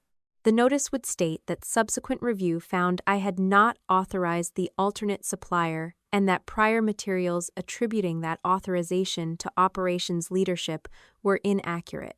No dramatic confession, No public humiliation. Just a corrected fact. It was enough. When the meeting ended, Margaret asked me to stay for another minute. My attorney looked at me. I nodded. He stepped outside. Margaret closed the folder. There is one other issue. I almost smiled. I've learned to dislike that sentence. This one may be less unpleasant. That depends. She studied me. You built a strong procurement consulting practice. That sounds like something you already knew. The board reviewed your professional background because your name came up during succession discussions. I felt my shoulders stiffen. I'm not interested in replacing Vanessa. That is not what I'm offering. Good. The interim leadership team has several procurement control projects resulting from the review. They may need outside expertise. I waited. We would consider you for a limited advisory or consulting engagement, under a normal contract if you are interested. I leaned back. 6 years earlier, Dad had locked me out of Carter Precision. Now the company was asking whether I would walk back in as someone it had to hire rather than someone the Carter family could command. The symmetry was almost too neat. I would consider a project, I said. Margaret nodded, but not an executive role. I didn't offer one. You mentioned succession discussions. I did. What did they say? She smiled slightly. That there was a time when your name would have been obvious. I looked at her. And now? Now, your name is still credible. The question is whether you would ever want back in. I did not answer immediately. That question had once lived in me like an unfinished sentence. What if they admitted I was right? What if Dad realized he should have chosen me? What if Carter Precision eventually came back? For years, I had pretended I did not care because caring felt like giving them power. Now someone completely outside my family was asking, would I ever come back? I looked through the conference room glass at the city beyond it. I don't know, I said. It was the honest answer. Margaret nodded. You don't have to know today. I left the building alone. On the sidewalk, I called Aaron. They finished the findings. And? They're correcting the record. He was quiet for a second. Then he said, good. Vanessa's promotion is gone. Another pause. Okay. She resigned. I'm sorry. That surprised me. For hair? For you. I looked down the street. I don't know if I am. You don't have to know yet. Dad's out too. Retired? Accelerated resignation. He's not going back as CEO. Aaron exhaled. And the company? They're choosing someone outside the family. That was the first time I heard the whole consequence aloud. Aaron did not cheer. He knew me better than that. What did they ask you? I smiled faintly. How do you know they asked me something? Because you sound confused instead of relieved. I leaned against the stone wall beside the building. They asked if I'd ever come back. Aaron was quiet. Then he asked the only question that mattered. Do you want to? For 6 years, I had been certain the answer would be yes if the door ever opened under the right conditions. Standing there in July, with my name finally restored and the Carter succession collapsing behind it, I realized I no longer knew. And for the first time, not knowing felt less like loss than freedom. The formal correction arrived near the end of July, almost 3 months after my wedding. I had imagined that moment for years, without admitting it to myself. In some versions, Dad finally stood in front of everyone who had believed him and confessed that I had never approved the supplier. In others, Vanessa apologized publicly, and Mom had to sit quietly while someone else told the story for once. Reality was much less theatrical. The correction was 2 pages on Carter Precision letterhead, written in the restrained language of people who understood that every sentence might someday be read by lawyers. It stated that an independent review had determined I had not authorized the alternate supplier used in the Ashford incident, that prior materials attributing that authorization to operations leadership were inaccurate, and that the company was amending its historical records accordingly. The same factual correction would be sent to Ashford Climate Systems and to the professional recipients Carter Precision could identify as having received or relied on the original chronology. I read the sentence with my name in it until the words almost stopped looking like words. Danielle Carter did not authorize the supplier substitution. 6 years of noise reduced to 1 accurate sentence. I expected to feel victorious. Instead, I sat at my kitchen table with the letter in front of me, and felt strangely quiet. The correction could repair a record, but it could not return the years between 32 and 38. It could not give me back the position I had left, the professional relationships that cooled after the Ashford failure, or the version of myself who still believed hard work inside a family company would eventually be judged by the same standards as anyone else's. There was one person I wished I could show it to more than anyone. Martin Hale had been one of the senior managers who taught me how to negotiate with suppliers when I was young enough to think preparation alone could protect you from politics. After the incident, he told me he believed I had done the right thing, but he had to trust the company's official record. I had hated him for that sentence. Later, I understood that he had been an employee looking at documents signed by the founder. He retired a year after I left and died 2 years later. He would never see the correction. That was when I understood something the review could never fix. Truth arriving late is still truth, but lateness has a cost. Aaron came into the kitchen while I was still looking at the letter. He took one look at me, pulled out the chair across from mine, and asked how it felt. I told him it felt smaller than I expected, and he asked whether smaller meant disappointing. I shook my head. It was not disappointing. It was simply quieter than revenge fantasies ever were. I had spent years imagining a confession large enough to balance what my family had taken from me. But no confession could do that. The letter did something more useful. It put the correct fact where the false one had been. Aaron reached across the table and squeezed my hand. He did not tell me to celebrate. He knew by then that getting something back did not erase remembering what it cost to lose it. Mom's family email had already spread the dispute far enough among our relatives that the correction created its own second wave of conversations. Carter Precision did not send confidential board findings to my cousins, and I did not send them either. When relatives contacted me directly, I shared only the formal correction concerning my professional record. Aunt Carol called first.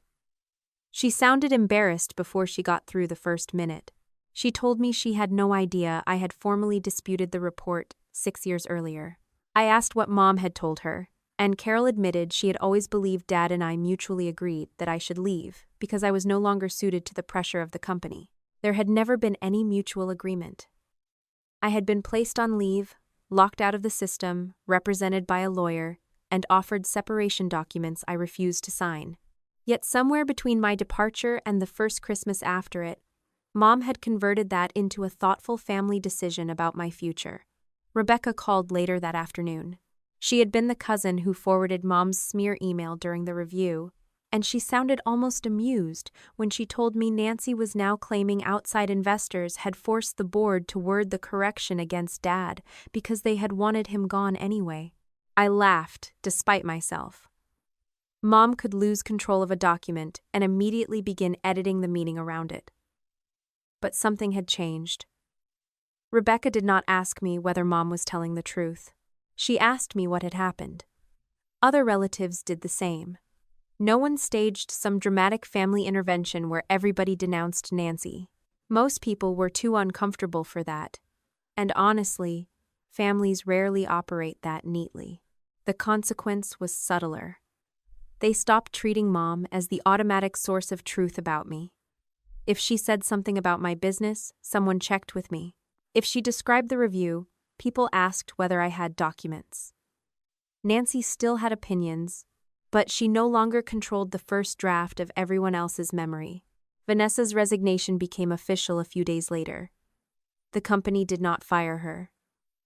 That fact mattered to me, because I knew someday she might want to tell herself I had taken her job.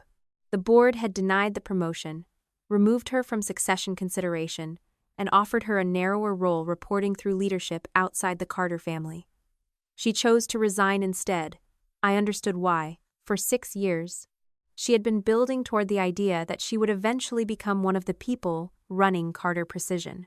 Staying as an ordinary director under someone who had once been her peer would have forced her to live every day with the difference between the future Dad promised and the role her actual record justified. Leaving was easier, but it was still her choice.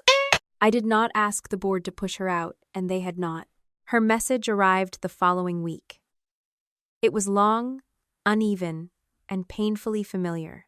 She apologized for what happened in 2020, then immediately explained that she had believed Dad would correct the chronology once the Ashford crisis passed. She admitted she should have come to me after I left, then reminded me how terrified she had been that one mistake would destroy her career. She said she knew fear did not excuse what she did. Then she wrote a sentence that made me stop reading for several minutes. "I know you think I chose my career over you, but at the time I thought I was trying to save both." I could almost see the logic inside her head. If I survived and she succeeded, then perhaps nobody had truly lost. My consultancy had become proof, in her mind, that the bargain had worked. She had never understood that surviving an injustice does not convert it into a fair trade. I did answer her, but I kept it short. I told her she had saved a version of her career that required me to carry blame that belonged elsewhere. I told her I believed she had been scared, and I also believed she understood enough to know what the lie was costing me. Those facts did not cancel each other out. I was not ready to pretend they did. She did not respond that day. I did not block her, and I did not ask her to come over. That was another change in me. I had spent much of my life treating relationships like operational failures that needed immediate resolution. If something broke, I wanted a plan, a conversation, a decision. With Vanessa, I allowed uncertainty to remain. I still loved my sister. I also did not trust her. Both could be true without requiring an immediate solution. Dad called in August after the board announced the permanent successor. His retirement process had begun long before my wedding, so the succession committee had not been starting from nothing. They already had external candidates and an interim structure. The review simply removed the assumption that the next chief executive should be someone chosen by Gerald or someone carrying our last name. The person they selected had spent years running manufacturing and supply chain organizations in another region. He had never worked for my father. He had no personal loyalty to the Carter family. When the announcement appeared, I knew before Dad called that he would see it as the final insult. He asked to meet, and after thinking about it for an hour, I agreed. We chose a quiet restaurant near his house. Dad arrived early, which he always did when he wanted a room to feel like his before anyone else entered it. But without Carter precision around him, something about him seemed diminished, not weak, not defeated. Just separate from the machinery that had amplified him for most of my life. There were no managers waiting for his approval, no employees adjusting their voices when he walked by, no conference table with his chair at the head. He was simply my father, 65 years old, sitting across from me after losing the right to choose who would continue what he built. "They appointed him today," he said. I saw someone who's never spent a day at Carter Precision. He's spent years running other companies. That isn't the same thing. No. Dad studied me, searching for something on my face. "Is this what you wanted?" "What exactly?" "A stranger running the company." I put down my glass. "I didn't choose him. You made sure Vanessa couldn't be considered." "No. Vanessa made decisions the board decided were incompatible with senior leadership. You brought everything back up." "I brought evidence that my record was false." "That is such a convenient distinction." "It's an important distinction." He shook his head. "You always find a way to stand outside the consequences." I almost responded the way I would have months earlier. I almost started listing every decision Vanessa made, every email Mom sent, every protocol Dad violated. Then I realized what he was doing. Even after everything, he was trying to hand me ownership of an outcome he hated. He had spent 6 years saying my title made me responsible for a supplier I had rejected. Now he wanted my correction request to make me responsible for the board choosing an external chief executive. "I didn't choose your successor," I said. "I told the truth about how you chose yours." His expression hardened. "You think I chose Vanessa because she was my favorite." "No. I think you chose her because you needed your decision 6 years ago to become justified." Dad looked at me sharply. "If Vanessa became vice president, then you could tell yourself protecting her had been the right strategic choice. She became the future of the company. I landed somewhere else, and everybody survived. That's not why. Maybe not consciously. You don't know what was in my head. You're right, I know what you did. That stopped him. For a while, he looked out toward the restaurant windows. Then he asked, "Then what was all of this for?" The question was so genuine that I almost felt sorry for him. In Dad's world, conflict had to be about winning an asset. If I did not want Vanessa's job, did not want his money, did not want his company, and had not demanded his retirement, then my persistence seemed irrational. It was for the record to stop saying I did something I didn't do. That's it? That should have been enough. 6 years later? Yes. You would tear all of this open over one line in a report? No. I corrected one line. When people checked why that line was wrong, they found everything attached to it. His mouth tightened. You knew this could destroy Vanessa's career. I knew the truth could affect her career. And you did it anyway. I held his gaze. That's exactly the argument you used against me 6 years ago. Someone else might suffer if I told the truth? So I was supposed to absorb the cost privately.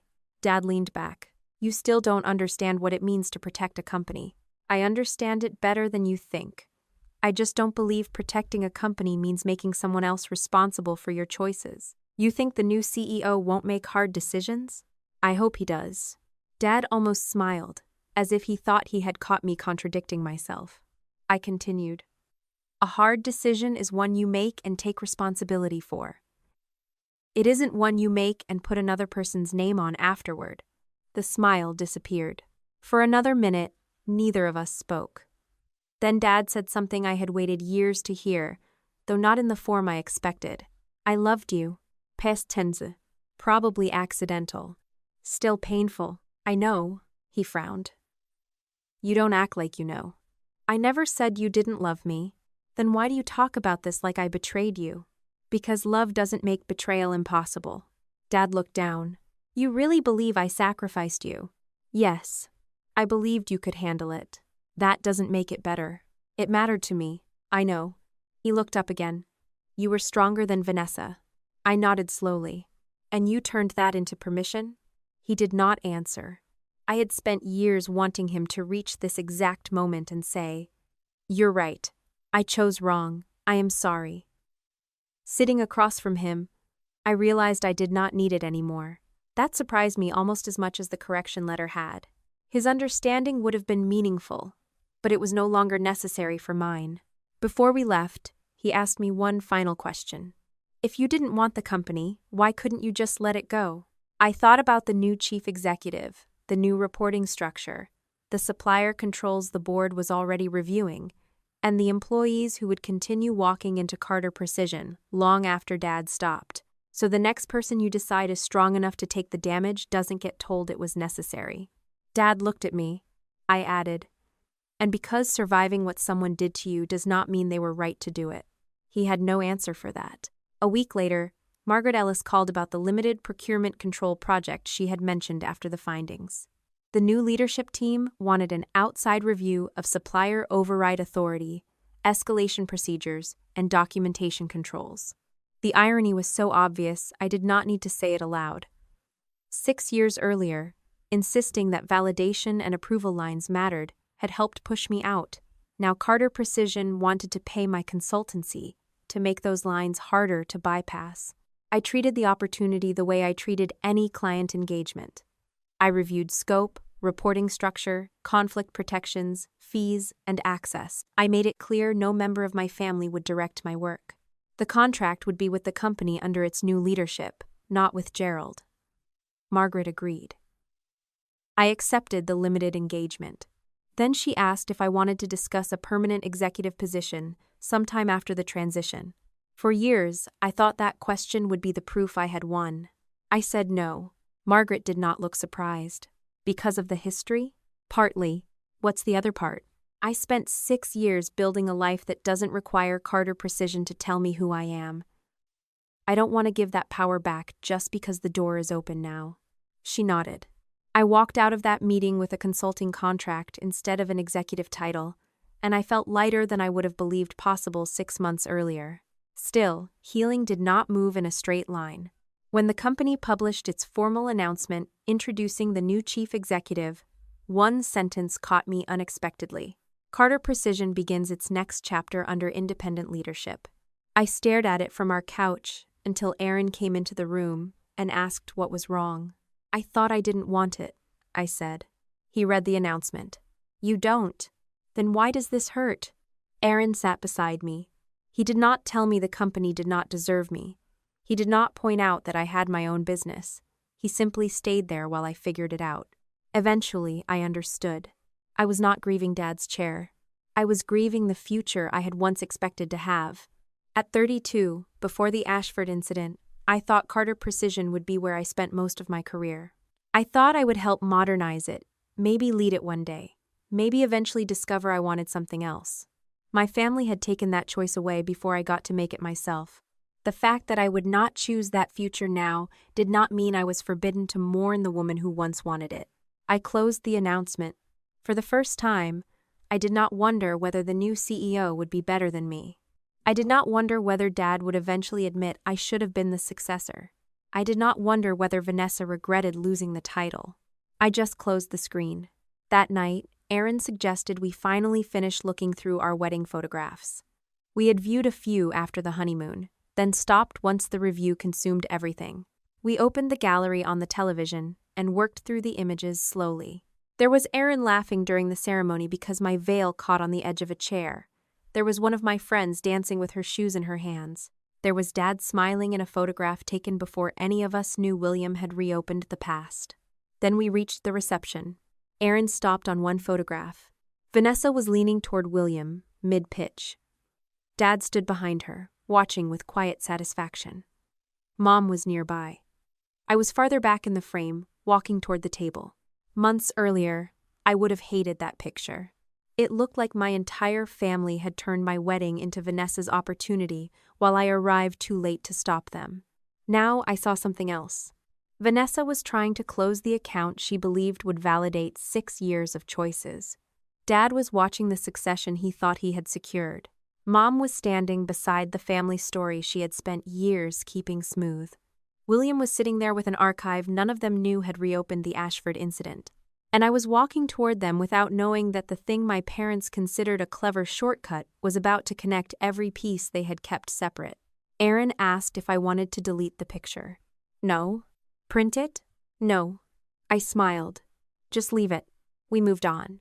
That photograph did not need to become a trophy. My parents had used my wedding because they believed helping Vanessa was a family obligation I should quietly absorb. They thought moving one place card could put the right client beside the daughter they had chosen to carry Carter Precision into the future. They did not know why William had accepted the invitation.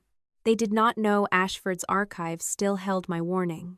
They did not know Carter Precision's preserved files still held Vanessa's draft. They did not know Nancy's email had survived. And Dad certainly did not know that when the investigation began, his own inability to stop controlling the outcome would become part of the evidence that convinced the board the company needed leadership outside our family. In the end, I did not take Vanessa's promotion. I did not take Dad's company. I did not destroy Mom's family. I did something much less dramatic and much harder for them to undo. I stopped carrying consequences that belonged to other people. Vanessa had to carry the career she built on her choices. Dad had to carry the legacy created by his. Mom had to live in a family where people could ask someone else what really happened, and I got to carry my own name again. The rest was theirs. You learn that protecting family never requires accepting blame for choices you did not make.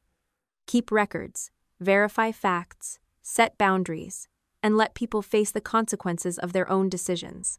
If stories like this help you recognize manipulation and choose wisely, subscribe to the channel and keep watching today.